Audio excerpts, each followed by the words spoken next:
என்னுடைய குழந்தைக்கு நேரான வழியை காட்ட வேண்டும் என்று துஆ செய்து கொண்டே இருக்க வேண்டும் என்பதாக சொல்லப்படுகின்றது. யாக்கூப் அலைஹிஸ்ஸலாம் அவர்கள் சொன்னார்கள், மகனே, நீ ஒரு நல்ல செய்தியை எனக்கு கொண்டு வந்து தந்திருக்கின்றாய். உனக்கு ஏதாவது நான் அன்பளிப்பு தர வேண்டும். ஆனால் நானும் ரொட்டி சாப்பிட்டே 7 நாள்கள் ஆகிவிட்டன. சாப்பிடுவதற்கும் எதுவும் இல்லாமல் இருக்கின்றேன். இப்பொழுது நான் உனக்கு என்ன அன்பளிப்பு தருவது என்பதாக யோசிக்கின்றேன் என்பதாக சொல்லிவிட்டு, இந்த பார்வை எதன் மூலமாக மீட்டப்பட்டதோ அந்த சட்டையே உனக்கு நான் அன்பளிப்பாக தருகின்றேன், இதை நீயே வைத்துக்கொள் என்பதாக சொல்லி அன்பளிப்பு கொடுத்தார்கள். அந்த சட்டையை அன்பளிப்பாக கொடுத்தார்கள் என்பதாக குறிப்பிடப்படுகின்றது. பொதுவாக அது முஃபஸ்ஸிரீன்கள் எழுதுகின்றார்கள், யாக்கூப் அலைஹிஸ்ஸலாம் அவர்கள் அவருக்கு அந்த யகூதாவுக்கு கொடுத்த அன்பளிப்பு வேறு பொருள்களாக இருந்தால் அது இவ்வளவு பெரிய மகிழ்ச்சிக்குரியதாக இருக்க முடியாது. ஏனென்றால் இந்த சட்டை இப்ராஹிம் அலைஹிஸ்ஸலாம் அவர்களிடத்திலிருந்து இஸ்ஹாக் அலைஹிஸ்ஸலாம் அவர்கள் வாரிசாக பெற்றது. இஸ்ஹாக் அலைஹிஸ்ஸலாம் அவர்களிடத்திலிருந்து யாக்கூப் அலைஹிஸ்ஸலாம் அவர்கள் பெற்றது. யாக்கூப் அலைஹிஸ்ஸலாம் அவர்களிடத்திலிருந்து யூசுப் அலைஹிஸ்ஸலாம் அவர்கள் பெற்றது. யூசுப் அலைஹிஸ்ஸலாம் அவருடைய மேனியை அலங்கரித்துக் கொண்டிருந்த நறுமணம் உள்ள அந்த சட்டை இப்பொழுது யகூதாவுக்கு அன்பளிப்பாக கிடைத்திருக்கின்றது என்று சொன்னால் அதைவிட மிகப்பெரிய அன்பளிப்பு வேறு எதுவுமே கிடையாது. அப்படிப்பட்ட ஒரு அன்பளிப்பை அவர் பெற்றுக்கொண்டார், யாக்கூப் அலைஹிஸ்ஸலாம் அவர்கள் கொடுத்தார்கள் என்பதாகவும் குறிப்பிடுகின்றார். பொதுவாகவே இது இஸ்லாமியருக்குரிய ஒரு சட்டமாகும். நல்ல செய்தி, நற்செய்தி யாராவது ஒருவர் நம்மிடத்தில் சொன்னால் அவருக்கு நம்மிடத்தில் இருக்கக்கூடிய ஏதாவது ஒரு அன்பளிப்பை தர வேண்டும். அந்த அன்பளிப்பை தருவதுதான் அந்த நற்செய்தியை பெற்றுக் கொள்வதற்கு மகிழ்ச்சிகரமான நிலையை ஊட்டக்கூடியதாக இருக்கும் என்பதாக குறிப்பிடுகின்றார். இப்போ யாக்கூப் அலைஹிஸ்ஸலாம் அவர்கள் இந்த பார்வை வந்தவுடனே யாக்கூப் அலைஹிஸ்ஸலாம் அவர்கள் சொல்லுகின்றார்கள், ஆல அலம் அகுல்லக்கும், நான் உங்களுக்கு சொல்லவில்லையா? தன்னுடைய குடும்பத்தாரிடத்திலே யாக்கூப் அலைஹிஸ்ஸலாம் அவர்கள் அடிக்கடி சொல்லிக் கொண்டே இருப்பார்கள், யூசுஃபை இப்படி நினைத்து நினைத்து அழுகின்றீர்களே, கவலைப்படுகின்றீர்களே, உங்களுடைய உடலெல்லாம் தளர்ந்து போய்விட்டதே, கண்கள் பார்வை போய்விட்டனே என்றெல்லாம் குறைகள் சொல்லிக் கொண்டே இருந்தார்கள். பார்வை வந்தவுடனே யாக்கூப் அலைஹிஸ்ஸலாம் அவர்கள் தங்களுடைய குடும்பத்தாரை பார்த்து சொல்லுகின்றார்கள், அலம் அகுல்லக்கும் இன்னி அஅலமு மினல்லாஹி மா லா தஅலமூன், உங்களுக்கு நான் சொல்லவில்லையா, அல்லாஹ்வின் புறத்தில் இருந்து நீங்கள் தெரியாதவற்றை நான் தெரிந்திருக்கின்றேன் என்று உங்களுக்கு நான் அடிக்கடி சொல்லவில்லையா என்றும் தங்களுடைய குடும்பத்தாரை பார்த்து சொன்னார்கள் என்பதாக குறிப்பிடுகின்றார். அடிக்கடி சொல்லிக்கிட்டே இருப்பாங்க. ஏதாச்சும் குறை சொன்னால் யாக்கூப் அலைஹிஸ்ஸலாம் அவர்களே அந்த குடும்பத்தார் குறை சொன்னால் அவர்களிடத்தில் சொல்லுவார்கள், அல்லாஹ்விடத்திலிருந்து எனக்கு உங்களுக்கு தெரியாத விஷயம் எனக்கு தெரியும், நீங்க இதை பத்தி பேசாதீங்க, பேசுவதை விட்டு விடுங்கள் என்றெல்லாம் சொல்லிக்கொண்டே இருப்பார்கள். அதை இங்கே திரும்ப நினைவுபடுத்துகின்றார்கள்.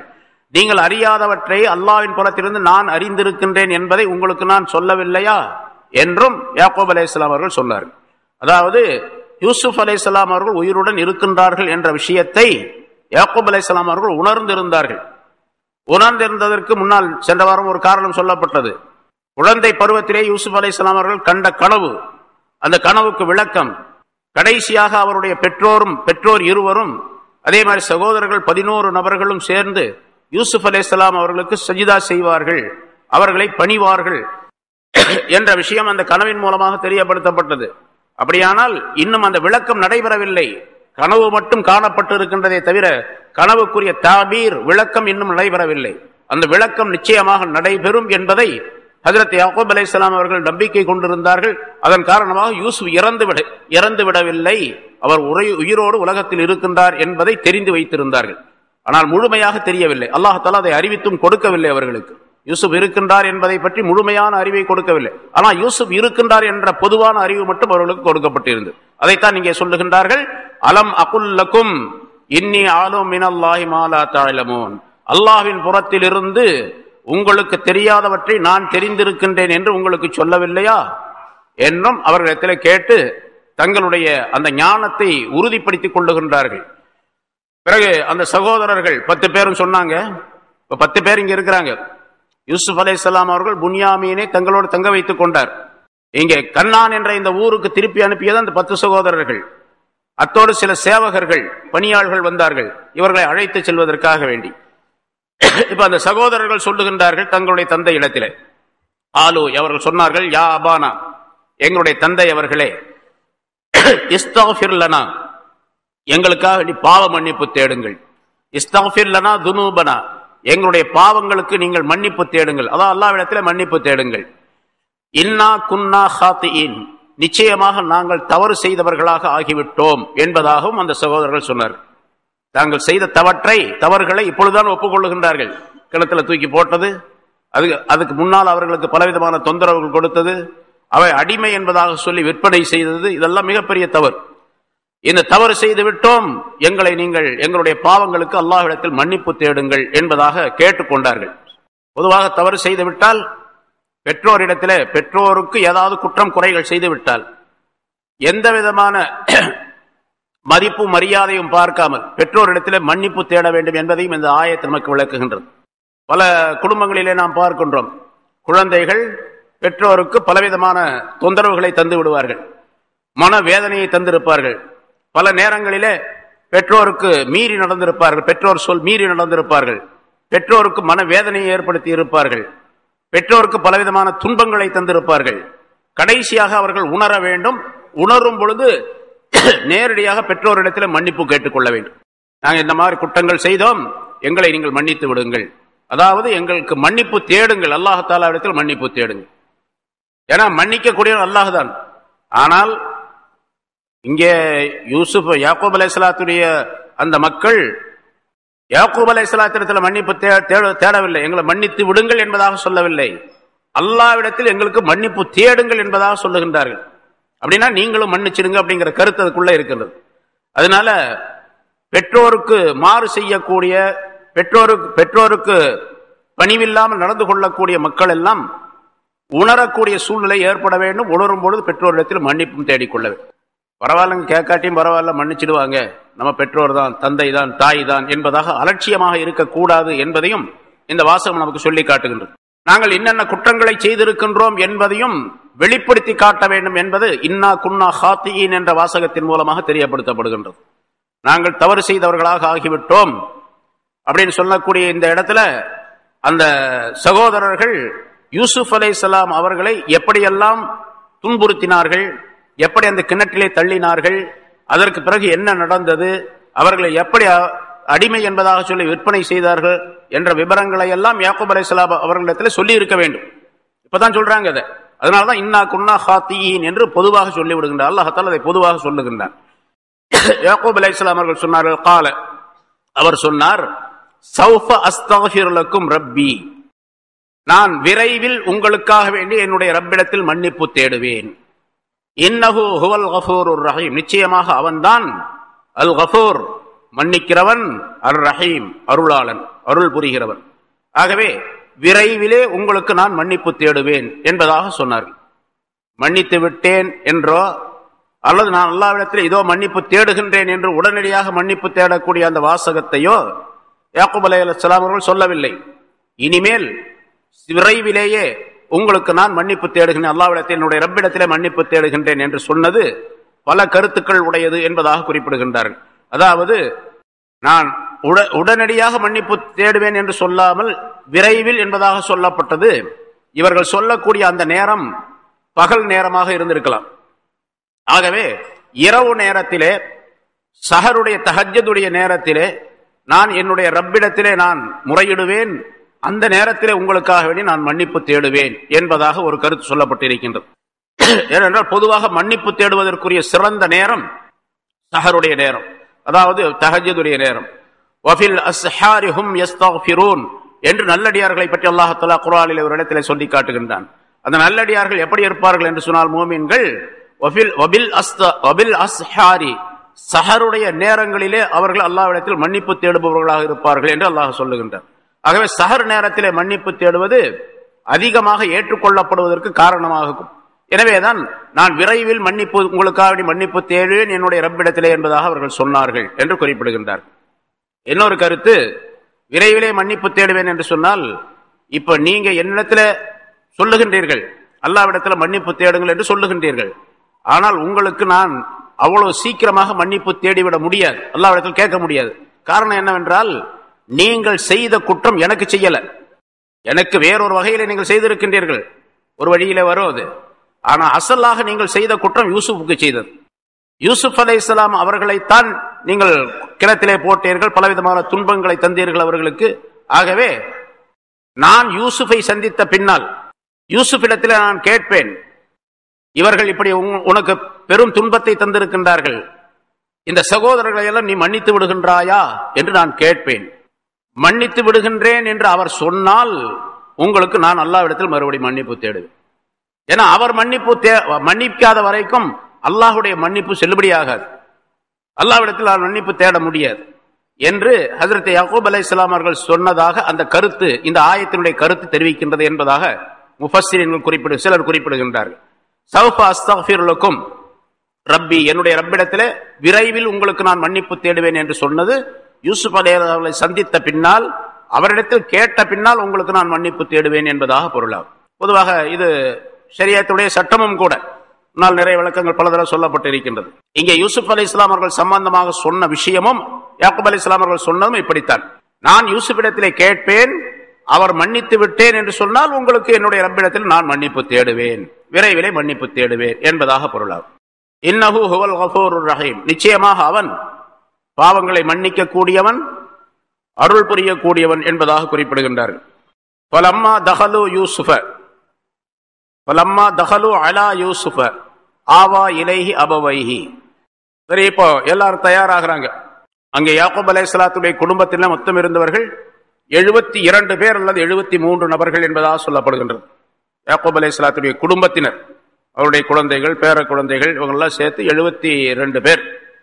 72 பேரை அழைத்து வருவதற்காக வேண்டி ஒரு 200 பேர் கொண்ட 200 ஒட்டகங்கள் 200 வாகனங்களை கொண்ட ஒரு பெரும் ஒரு படையை அனுப்பி வைத்திருந்தார்கள் ஹஜ்ரத் யூசுப் அலைஹிஸ்ஸலாம் அவர்கள். என்றால் மிகுந்த மரியாதையுடன் அவர்களை அழைத்து வர வேண்டும் என்பது அதனுடைய நோக்கமாகும். அவர்களுக்கு எல்லா விதமான வசதிகளையும் செய்து கொடுத்து அவர்களை அழைத்து வர வேண்டும். ஏன்னா அவர் மிகப்பெரிய ஆட்சியாளர் யூசுப் அலைஹிஸ்ஸலாம் அவர்கள். அவருடைய அதிகாரத்தின் கீழ் மிஸ்ருடைய அந்த நாடு முழுவதும் இயங்கிக் கொண்டிருக்கின்றது. அப்படிப்பட்ட ஒருவருடைய தந்தை அழைத்து பரப்படக்கூடிய சூழ்நிலையில இந்த நிலைகளை எல்லாம், கௌரவங்களை எல்லாம் காப்பாற்ற வேண்டும் என்பதற்காக வேண்டி அப்படி செய்தார்கள் என்பதாக குறிப்பிடுகின்றார்கள். இப்ப அந்த 72 பேரும் அழைத்து வரப்படுகின்றார்கள். யாக்கூப் அலைஹிஸ்ஸலாம் அவர்களும் குடும்பத்தினர் புறப்பட்டு வருகின்றார்கள் என்ற செய்தி யூசுப் அலைஹிஸ்ஸலாம் அவர்களுக்கு கிடைத்தது. முதல்ல ஏற்பாடு செஞ்சிருப்பாங்க. முன்னால ஒருத்தர் வந்து இந்த விஷயத்தை எல்லாம் சொல்லியிருப்பாங்க. சில பேர் வந்து சொல்லியிருப்பாங்க, இப்படி வந்து கொண்டு இருக்கின்றார்கள், இந்த நேரத்தில் இந்த இடத்திற்கு வந்து சேருவார்கள் என்பதா, ஊருடைய எல்லைக்கு வந்து சேருவார்கள் என்ற ஒரு தகவல் கிடைத்தது. யூசுப் அலைஹிஸ்ஸலாம் அவர்கள் பெரும் பரிவாரங்களுடன் தங்களுடைய தந்தை யாக்கூப் அலைஹிஸ்ஸலாம் அவர்களை வரவேற்பதற்காக வேண்டி ஊருக்கு வெளியே செல்லுகின்றார்கள். அந்த அரசரும் அப்பொழுது வயோதிகமான நிலையிலே அந்த நாட்டில் இருந்து கொண்டிருக்கின்றார். எந்த அரசர் தன்னுடைய அரச பதவியை யூசுப் அலைஹிஸ்ஸலாம் இடத்தில் ஒப்படைத்து விட்டு ஓய்வாக இருந்து கொண்டிருக்கின்றார் அந்த அரசர் ரையான் பின் வலீத் என்பவர். அவரும் இஸ்லாத்தை ஏற்றுக்கொண்டார் என்பதாக சொல்லப்பட்டு இருக்கின்றது. அவருக்கும் இந்த செய்தி தரப்பட்டது. அவரும் தன்னுடைய குடும்பத்தாருடன் அந்த வரவேற்பிலே கலந்து கொண்டார். அவரும் தன்னுடைய பரிவாரங்களுடன் வந்தார். மொத்தம் ஊருக்கு வெளியே வரவேற்பதற்காக வேண்டி சென்றவர்கள் 4000 நபர்கள் என்பதாக சொல்லப்படுகின்றது. 4000 பேர் கொண்ட ஒரு பெரும் படையுடனே சென்று, பெரும் குழுவினை சென்று யாக்கூப் அலைஹிஸ்ஸலாம் அவர்கள் அந்த தந்தையை வரவேற்கின்றார்கள். யூசுப் அலைஹிஸ்ஸலாம் அவர்கள் தந்தையின் மீது எவ்வளவு பெரிய மதிப்பு வைத்திருப்பார்கள் என்பதையும், தங்களுடைய குடும்பத்தார் மீது எவ்வளவு பாசம் வைத்திருப்பார்கள் என்பதையும் அது தெரியப்படுத்துகின்றது. ஒரு பெரும் கூட்டம். ஹஜ்ரத் யூசுப் அலைஹிஸ்ஸலாம் அவர்கள் தங்களுடைய தலையிலே அரசாங்கத்தினுடைய அரசருக்குரிய அந்த கிரீடத்துடன் பவனி செல்கின்றார்கள். அங்கே தங்களுக்குரிய அந்த வாகனத்தின் மீது அவர்கள் அமர்ந்திருக்கின்றார்கள். யாக்கூப் அலைஹிஸ்ஸலாம் அவர்களை ஊருக்கு வெளியே காணுகின்றார்கள். பார்த்த உடனே யாக்கூப் அலைஹிஸ்ஸலாம் அவர்களுக்கு வயது ரொம்ப அதிகமாகிவிட்டது. இப்பொழுது 100க்கு மேல அவர்களுக்குடைய வயது, 100க்கு மேல. அந்த தள்ளாத வயதிலே அவர்கள் வாகனத்திலிருந்து கீழே இறங்கிய பொழுது அவர்கள் நடை தளர்ந்திருந்த காரணத்தால் யெகூதாவுடைய அந்த கை தாங்கலாக அவர்கள் நடந்து வருகின்றார்கள். வரும்பொழுது யூசுப் அலைஹிஸ்ஸலாம் அவர்களை அந்த வாகனத்தின் மீது கிரீடம் அணிந்தவர்களாக காணுகின்றார்கள். யாக்கூப் அலைஹிஸ்ஸலாம் அவர்கள் யெகூதாவிடத்தில் கேட்டார்கள், இவர்தான் எகிப்து நாட்டுடைய ஃபிரௌனோ, இவ்வளவு ஆடம்பரமாக வந்து கொண்டு இருக்கின்றாரே என்பதாக கேட்டார்களாம். யெகூதா சொன்னார், இல்லை தந்தை அவர்களே, அவர்தான் உங்களுடைய மகன் யூசுப் என்பதாக யெகூதா என்பவர் சொன்ன பொழுது ஹஜ்ரத் யாக்கூப் அலைஹிஸ்ஸலாம் அவர்கள் அல்லாஹ்வை மிக அதிகமாக புகழ்ந்தார்கள். அல்லாஹுடைய நிஅமத் யாக்கூபுடைய குடும்பத்தின் மீது, ஆல யாக்கூபின் மீது நிரப்பமாக ஆகிவிட்டது என்பதாக அல்லாஹ்வை புகழ்ந்து சொன்னார்கள் என்பதாக குறிப்பிடப்படுகின்றது. தந்தையும் மகனும் அங்கே சந்தித்துக் கொள்ளுகின்றார்கள். யூசுப் அலைஹிஸ்ஸலாம் அவர்கள் தந்தையை கட்டி தழுவி அவர்களை முத்தமிட்டு வரவேற்றார்கள். அல்லாஹ் தஆலா அந்த காட்சியை சொல்லுகின்றான் இங்கே. ஃபலம்மா தஹலு அலா யூசுஃப இப்ப இன்னும் மிஸ்ர் எகிப்து நாட்டுக்குள்ள இன்னும் வரல. நாட்டுடைய எல்லையிலே, எகிப்தினுடைய வெளிப்புறத்திலே எல்லையிலே அவர்கள் நின்று கொண்டு வரவேற்கிறார்கள். இங்கே அந்த நிகழ்ச்சி அல்லாஹ் தஆலா சொல்லுகின்றான். ஃபலம்மா தஹலு அலா யூசுஃப, யூசுஃபிடத்திலே அவர்கள் வந்த பொழுது, யாக்கூப் அலைஹிஸ்ஸலாத்துடைய குடும்பத்தினர் யூசுஃபிடத்திலே வந்த பொழுது, ஆவா இலைஹி அபவைஹி, யூசுப் அலைஹிஸ்ஸலாம் அவர்கள் தன் பக்கமாக தன்னுடைய பெற்றோர் இருவரையும் அணைத்துக் கொண்டார்கள். தந்தையை அணைத்து முத்தமிட்டார், அதே போன்று தாயையும் அணைத்துக் கொண்டார். தாய் என்பது சொந்த தாய் அல்ல. ஆரம்பத்திலே சொன்னா புன்யாமீன் என்ற அந்த தம்பி பிறந்த நேரத்திலேயே அவருடைய தாயார் இறந்து விட்டார். அந்த பிரசவ வேதனையிலே அவர் இறந்து விட்டார். குழந்தை மட்டும் பிழைத்துக் கொண்டது, புன்யாமீன் பிழைத்துக் கொண்டார். இரண்டாவது அவருடைய சகோதரர் ராஹிலா என்ற அந்த பெண்மணியை யாக்கூப் அலைஹிஸ்ஸலாம் அவர்கள் திருமணம் செய்து கொண்டார்கள். இப்ப அந்த ராஹிலா என்ற அந்த பெண்மணி தான் இவரோடு வந்திருக்கின்றார்.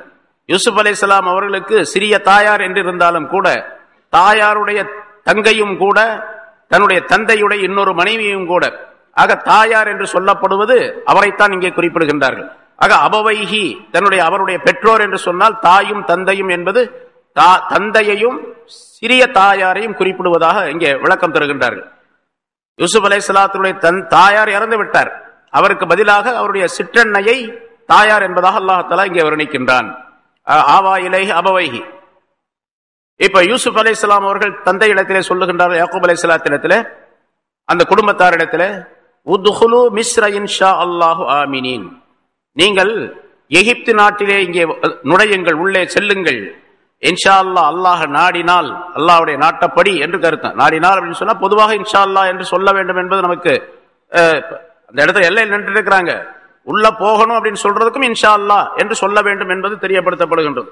வீட்டுக்கு வெளியே ஒருத்தர் வந்து நிற்கிறாரு, வீட்டுக்குள்ள வாங்கன்னு கூப்பிடுறோம், வாங்கன்னு கூப்பிடுறோம், ஏன்னா உங்களுடைய வரவு நல்வரவாகன்னு சொல்றோம், இன்ஷா அல்லாஹ் உள்ளே வாருங்கள் அப்படின்னு சொல்லலாம்.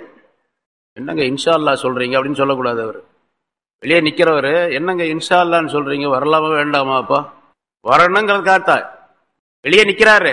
நான் ஒரு வீட்டுக்கு போறேன், அவருடைய வீட்டுக்கு போறேன், வெளியே நிக்கிறேன், இன்ஷா அல்லாஹ் வாங்க அப்படின்னு சொல்றாரு. எந்த கோபமும் படக்கூடாது. ஏனென்றா அந்த வீட்டுக்குள்ளே நுழைவதற்கு முன்னாலும் கூட என்னுடைய மௌத்து வந்து விடலாம். வீட்டுக்குள்ளே நுழைவதற்கு முன்னாலும் ஒரு கால் எடுத்து வைத்து இன்னொரு காலை தூக்கி ஒரு அடி வைப்பதற்கு முன்னதாக மௌத்து வந்து விடலாம். அதனால இன்ஷா அல்லாஹ் என்று சொல்வதில் எந்த தவறும் இல்லை என்பதும் இந்த வாசகத்தின் மூலமாக. ஆனா இங்கே ஒரு நாட்டுக்குள்ளே போக போறாங்க. அப்படி இருந்தாலும் கூட இன்னொரு சில அடிகள் தூரம் அந்த பக்கம் போனா எகிப்தினுடைய எல்லை வந்துவிடும். எல்லைக்கு வெளியே இருந்து வரவேற்கிறார். எல்லை வருவதற்கு இன்னொரு சில அடி தூரம் இருக்கின்றது. அந்த இடத்திற்கு போவதற்கு முன்னதாக கூட இன்ஷா அல்லாஹ் சொல்ல வேண்டும் என்பதை இங்கே குறிப்பிடுகின்றார்கள். உதுகுலு மிஸ்ர இன்ஷா அல்லாஹ், அல்லாஹுடைய நாட்டின், அல்லாஹ் நாடினால், அல்லாஹுடைய நாட்டப்படி நீங்கள் எகிப்து நாட்டுக்குள்ளே நுழையுங்கள், ஆமினீன், அச்சமற்றவர்களாக நுழையுங்கள் என்று அல்லாஹ் தஆலா சொல்லுகிறார். அச்சமற்ற, இதுவரைக்கும் பலவிதமான அச்சங்கள், பயங்கள் உங்களுக்கு இருந்து கொண்டிருந்தன. இனிமேல் எந்த விதமான அச்சமோ கவலையோ தேவையில்லை என்று குறிப்பிடுகின்றார். அதே போன்று இன்னொரு விளக்கம், 7 வருஷம் செழிப்பாக இருக்கும், 7 வருஷம் பஞ்சகாலமாக இருக்கும் என்று சொல்லப்பட்டது. இந்த 7 வருஷம் பஞ்சகாலங்களிலே இப்ப யாக்கூப் அலைஹிஸ்ஸலாம் அவர்களை அழைத்து வந்த அந்த நாள் வரைக்கும், அந்த காலம் வரைக்கும் எத்தனை வருஷம் முடிஞ்சிருக்குது அப்படிங்கிற ஒரு கணக்கு இங்கே செய்யப்பட வேண்டும், அது போடப்பட வேண்டும். அந்த கணக்குப்படி 3 வருஷம் முடிஞ்சிருக்குது. பஞ்சத்துடைய காலம் 3 வருஷம் முடிஞ்சிருச்சு. ஏன்னா இவங்க 3 தடவை வந்திருக்கிறாங்க. யாக்கூப் அலைஹிஸ்ஸலாத்துடைய மக்கள் 3 தடவை வந்து தானியங்களை பெற்று சென்றார்கள். 3வது தடவை தான் யூசுப் அலைஹிஸ்ஸலாம் அவர்கள் தங்களை அறிமுகப்படுத்தி இந்த நிகழ்ச்சி நடந்தது. இப்போ அப்படின்னா 3 வருஷம் அந்த பஞ்சகாலம் ஏற்பட்டு இருக்கின்றது என்று அர்த்தம். இன்னும் 4 வருஷம் பாக்கி இருக்குது. அப்ப 4 வருஷம் பஞ்சகாலம் பாக்கி இருக்கக்கூடிய நிலையில உதுகுலு மிஸ்ர இன்ஷா அல்லாஹ் ஆமீன், அச்சமற்றவர்களாக நீங்கள் நுழையுங்கள் என்பதாக எப்படி சொல்லுவார் அவர்? அச்சமில்லாமல் எப்படி நுழைய முடியும் அப்படின்னு ஒரு கேள்வி வருகின்றது. இங்கே ஆமீனின், அச்சமற்றவர்களாக நீங்கள் மிஸ்ருக்குள்ளே நுழையுங்கள் என்று சொன்னது அந்த 3 வருஷத்துடைய காலத்துடனே அந்த பஞ்சத்தை அல்லாஹ் தஆலா போக்கி வைத்து விட்டார். மீதி 4 வருஷம் செழிப்பான காலமாக ஆகிவிட்டது. பஞ்சத்தை அல்லாஹ் தஆலா முடித்து வைத்து விட்டான் என்பதாக பொருளாகும். இதற்கு உதாரணம், ரசூலுல்லாஹி ஸல்லல்லாஹு அலைஹி வஸல்லம் காலத்திலும் கூட மக்காவில் இருக்கும் பொழுது மக்காவாசிகள் கடுமையான துன்பங்களை தந்தார்கள். மிகப்பெரிய சோதனைகள் ஏற்பட்டன, பலவிதமான துன்பங்கள். என்ன சொல்லியும் எப்படிப்பட்ட ஆயத்துகளை, அத்தாட்சிகளை காட்டியும் கூட அவர்கள் திருந்தவில்லை, ஈமான் கொள்ளவில்லை. பலவிதமான துன்பங்களை தந்து கொண்டிருந்தார்கள். அதன் காரணமாக ரசூலுல்லாஹி ஸல்லல்லாஹு அலைஹி வஸல்லம் அவர்கள் ஒரு நாள் ஒரு துஆ செய்தார்கள். அல்லாஹும்ம அஇன்னி அலைஹிம், யா அல்லாஹ் இவர்களுக்கு எதிராக நீ எனக்கு உதவி செய்வாயாக, மக்காவாசிகளுக்கு எதிராக எனக்கு உதவி செய்வாயாக. பி சபஇன் க சபஇ யூசுப், யூசுப் அலைஹிஸ்ஸலாம் அவருடைய காலத்திலே ஏற்பட்ட அந்த 7 வருஷத்துடைய பஞ்சத்தை போன்று இவர்களுக்கும் பஞ்சத்தை நீ தருவாயாக என்று துஆ செய்தார்கள். ரசூலுல்லாஹி ஸல்லல்லாஹு அலைஹி வஸல்லம் துஆ செய்தார்கள். அதே மாதிரி மழை நிறுத்தப்பட்டது, கடுமையான பஞ்சம் ஏற்பட்டது. வெளியே செத்துவிட்ட மிருகங்களையும் அந்த செத்துவிட்ட மிருகத்தினுடைய தோள்களை எல்லாம் எடுத்து சாப்பிடக்கூடிய அளவுக்கு மக்காவாசிகள் பஞ்சத்தால் வாடினார்கள், சிரமப்பட்டார்கள். இதை கண்டு பல பேரும் அபூஜஹல் உள்பட எல்லோருமே ரசூலுல்லாஹி ஸல்லல்லாஹு அலைஹி வஸல்லம் வந்து துஆ கேளுங்க, உங்க அல்லாஹ் இடத்துல எங்களுக்கு இப்படிப்பட்ட கஷ்டமெல்லாம் ஏற்பட்டிருக்குது என்று கெஞ்சி கேட்டுக்கொண்டார்கள். பலவிதமான கெஞ்சுதல், பல நிலைகளுக்கு பின்னால், பல மனிதர்கள் கேட்டுக்கொண்ட பின்னால் ஒரு 3 வருஷம் அது மாதிரி கழிஞ்சிச்சு. அங்கே ஸல்லல்லாஹு அலைஹி வஸல்லம் சொன்னது 7 வருஷத்தை சொன்னாங்க. யூசுப் அலைஹிஸ்ஸலாத்துடைய காலத்தில் ஏற்பட்ட அந்த 7 வருஷத்தை போல இவர்களுக்கு 7 வருஷம் பஞ்சத்தை கொடுன்னு கேட்டாங்க. தொடர்ந்து இருந்தால் அது 7 வருஷம் நடக்கும், அந்த பஞ்சம் வரும். ஆனால் இவர்கள் கேட்டுக்கொண்டதின் காரணமாக இறக்கப்பட்ட ரசூலுல்லாஹி ஸல்லல்லாஹு அலைஹி வஸல்லம் அவர்கள் அல்லாஹ் தஆலாவிடத்தில் ஷஃபாஅத் செய்தார்கள், சிபாரிசு செய்தார்கள். அபூ சுஃபியானை அனுப்பினார்கள். இது சம்பந்தமாக அவர் பேசினார். அதன் காரணமாக ரசூலுல்லாஹி ஸல்லல்லாஹு அலைஹி வஸல்லம் அவர்களுக்கு இரக்கம் ஏற்பட்டது. அல்லாஹ் தஆலாவிடத்தில் துஆ கேட்டார்கள். அந்த பஞ்சம் 3 வருஷத்தோடு விலக்கப்பட்டு விட்டது. அதற்கு பிறகு பஞ்சம் இல்லாமல் செழிப்பான மழை பெய்தது, செழிப்பான ஒரு சூழ்நிலை ஏற்பட்டது, பரக்கத்தான் நிலை ஏற்பட்டது என்பதாக வரலாற்றிலே ரசூலுல்லாஹி ஸல்லல்லாஹு அலைஹி வஸல்லம் வரலாற்றிலே குறிப்பிடப்பட்டு இருக்கின்றது. இதே போன்றுதான் யூசுப் அலைஹிஸ்ஸலாத்துடைய 7 வருஷத்தை போன்று அவர்களுக்கு ஏற்படுத்துவாயாக என்று சொன்னதும் கூட யூசுப் அலைஹிஸ்ஸலாம் அவர்களுக்கு 3 வருஷம் தான் இருந்துச்சு. மீதி 4 வருஷம் யாக்கூப் அலைஹிஸ்ஸலாம் அவர்கள் அவர்களுடைய குடும்பத்தினர் எல்லோரும் மிஸ்ருக்கு வந்து சேர்ந்த காரணத்தினால், அந்த நபிமார்களுடைய பரக்கத்தின் காரணத்தினால் அல்லாஹ் தஆலா மீதி உள்ள காலத்தினுடைய அந்த பஞ்சத்தை போக்கி வைத்து விட்டான், செழிப்பான காலமாக ஆக்கி வைத்து விட்டான் என்பதாக குறிப்பிடப்படுகின்றது. அதைத்தான் அல்லாஹ் தஆலா இங்கே ஆமினீன் என்று யூசுப் அலைஹிஸ்ஸலாம் அவர்கள் தந்தையை பார்த்து சொல்லுகின்றார்கள். உத்ஹுலு மிஸ்ர இன்ஷாஅல்லாஹ், அல்லாஹ்வுடைய நாட்டப்படி மிஸ்ருக்குள்ளே நீங்கள் நுழையுங்கள், ஆமினீன் அச்சமற்றவர்களாக. முதல்ல ஒரு கருத்து, இதுவரைக்கும் நீங்க வறுமைப்பட்டு கொண்டு இருந்தீர்கள். சொன்னாங்க பாருங்க, 7 நாள் ஆச்சு நான் ரொட்டி சாப்பிட்டே 7 நாள் ஆச்சுன்னு சொன்னாங்க. அப்படின்னா எவ்வளவு கஷ்டத்தில் இருப்பாங்க. இப்ப எந்த விதமான வறுமையும் கிடையாது, கஷ்டமும் கிடையாது, சிரமமும் கிடையாது. எல்லா விதமான கஷ்டங்களை விட்டும், பயங்களை விட்டும், அச்சத்தை விட்டும், எல்லா விதமான தீமைகளை விட்டும் அச்சமற்றவர்களாக நீங்கள் இந்த மிஸ்ருக்குள்ளே நுழையுங்கள் என்று யூசுப் அலைஹிஸ்ஸலாம் அவர்கள் தங்களுடைய தந்தை இடத்திலே சொன்னார்கள் என்பதாக குறிப்பிடப்படுகின்றது. அதே மாதிரி வந்தாங்க யூசுப் அலைஹிஸ்ஸலாம், யாக்கூப் அலைஹிஸ்ஸலாம் அவர்களுக்கு ஒரு அருமையான மாளிகையை தயார் செய்து தந்தார்கள். அவருடைய குடும்பத்தினர் தங்குவதற்காக வேண்டி ஏற்பாடு செய்து தந்தார்கள். மிக சுகமான வாழ்க்கை. அதற்கு பிறகு ஒரு 25 அல்லது 26 வருஷம் என்பதாக சொல்லப்படுகின்றது யாக்கூப் அலைஹிஸ்ஸலாம் உயிரோடு இருந்தார்கள். அந்த காலத்திலே யாக்கூப் அலைஹிஸ்ஸலாம் அவர்களும் அவருடைய குடும்பத்தினரும் மிக உல்லாசமான வாழ்க்கையை வாழ்ந்தார்கள். மிக சுகமான வாழ்க்கை அவர்களுக்கு. சுகமான வாழ்க்கை என்று சொன்னால் அந்த சுகத்திலே மூழ்கி போய்விடவில்லை, மாறாக தங்களுக்கு என்ன பொறுப்பு கொடுக்கப்பட்டதோ நுபுவத்துடைய அந்த பொறுப்பு அதையும் செய்து கொண்டிருந்தார்கள். அதே நேரத்தில் முன்னால் எப்படி சிரமப்பட்டுக் கொண்டிருந்தார்கள் அந்த சிரமங்களை எல்லாம் நீக்கி அல்லாஹ் தஆலா அவர்களுக்கு மிகப்பெரிய வசதியான வாழ்க்கையை ஏற்படுத்தி தந்தான் உலக சம்பந்தப்பட்ட விஷயத்திலே என்பதாகவும் குறிப்பிடப்படுகின்றது. பிறகு இப்ப யூசுப் அலைஹிஸ்ஸலாம் அவர்கள் யாக்கூப் அலைஹிஸ்ஸலாம் கொண்டு வந்து தந்தை தாயார் எல்லாத்தையும் குடும்பத்தினர் எல்லாம் சுகமாக வாழ வைத்தார்கள். இந்த நேரத்தில் வரஃபா அபவைஹி அலல் அர்ஷ், யூசுப் அலைஹிஸ்ஸலாம் அந்த கண்ட கனவினுடைய அந்த விளக்கம் நடைபெற வேண்டும் அல்லவா, அதை அல்லாஹ் குறிப்பிடுகிறான். வரஃபா அபவைஹி, தன்னுடைய பெற்றோரை சிம்மாசனத்தின் மீது தூக்கி வைத்தார். வரஃபா அபவைஹி, தன்னுடைய பெற்றோரை சிம்மாசனத்தின் மீது தூக்கி வைத்தார். அதாவது சிம்மாசனத்தின் மீது தான் அமர்ந்திருந்த அந்த சிம்மாசனத்தின் மீது உட்கார செய்தார். உயர்த்தினார் என்று சொன்னால் அங்கே உட்கார வைத்தார். அந்த சகோதரர்கள் 11 பேரும் இருக்கிறாங்க. உட்கார வைத்து அழகு பார்த்தார். அதற்கு பின்னால் யூசுப் அலைஹிஸ்ஸலாம் அவர்கள் தங்களுடைய ஒரு சிம்மாசனத்திலே உட்கார்ந்தார்கள். இப்பொழுது அந்த பெற்றோர் இருவரும் 11 சகோதரர்களும் யூசுப் அலைஹிஸ்ஸலாம் அவர்களுக்கு கீழே இறங்கி வந்து யூசுப் அலைஹிஸ்ஸலாம் அவர்களுக்காக சஜிதா செய்தார்கள். வஹர்ரு லஹு சுஜ்ஜதா, அவருக்காக வேண்டி அவர்கள் அனைவரும் சஜிதா செய்தார். சஜிதா செய்தவர்களாக கீழே விழுந்தார்கள். ஹர்ரு, கீழே விழுந்தார்கள். விழுந்தார்கள் சொன்னால் தலையை நெற்றியை கீழே வைத்தார்கள். சுஜ்ஜதன், சஜிதா செய்யக்கூடியவர்களாக கீழே விழுந்தார்கள் என்று அல்லாஹ் தஆலா குறிப்பிடுகின்றான். அப்படி சஜிதா செய்து முடித்த பொழுது 11 சகோதரர்களும் பெற்றோர் தாயும் தந்தையும் யாக்கூப் அலைஹிஸ்ஸலாம் அவர்களும் யூசுப் அலைஹிஸ்ஸலாம் அவருடைய மனைவியரும் சஜிதா செய்து முடித்த பொழுது வகால் யூசுப் அலைஹிஸ்ஸலாம் அவர்கள் சொன்னார்கள், யா அபதி, என்னுடைய தந்தையே, ஹாதா தஅவீலு ருஅயாய மின் கப்லு, இதுதான் நான் கண்ட கனவினுடைய விளக்கம், இதற்கு முன்னால் நான் கண்ட கனவினுடைய விளக்கம். அது ஜாலஹா ரப்பி ஹக்கா, அதை அந்த கனவை என்னுடைய ரப் உண்மையானதாக ஆக்கி தந்து விட்டான். வகத் அஹ்ஸன பி, எனக்கு அவன் பெரும் உதவி செய்துள்ளான் என்று தங்களுக்கு ஏற்பட்ட அந்த அல்லாஹ் தஆலா கொடுத்த அந்த நியாமத்தை பற்றி பிறகு சொல்லுகின்றார்கள். இங்கே யூசுப் அலைஹிஸ்ஸலாம் அவர்களுக்கு அந்த 11 பேரும் பெற்றோரும் சஜிதா செய்தார்கள் என்பதாக அல்லாஹ் தஆலா குறிப்பிடுகின்றார். பொதுவாக நமக்கு சட்டம் தெரியும், அல்லாஹ்வை தவிர வேற யாருக்கும் சஜிதா செய்யக்கூடாது இல்லையா? அல்லாஹ்வை தவிர வேற யாருக்கும் சஜிதா செய்யக்கூடாது. அப்ப இங்க சஜிதா செய்தார்கள் அப்படின்னு சொன்னா என்ன அர்த்தம்?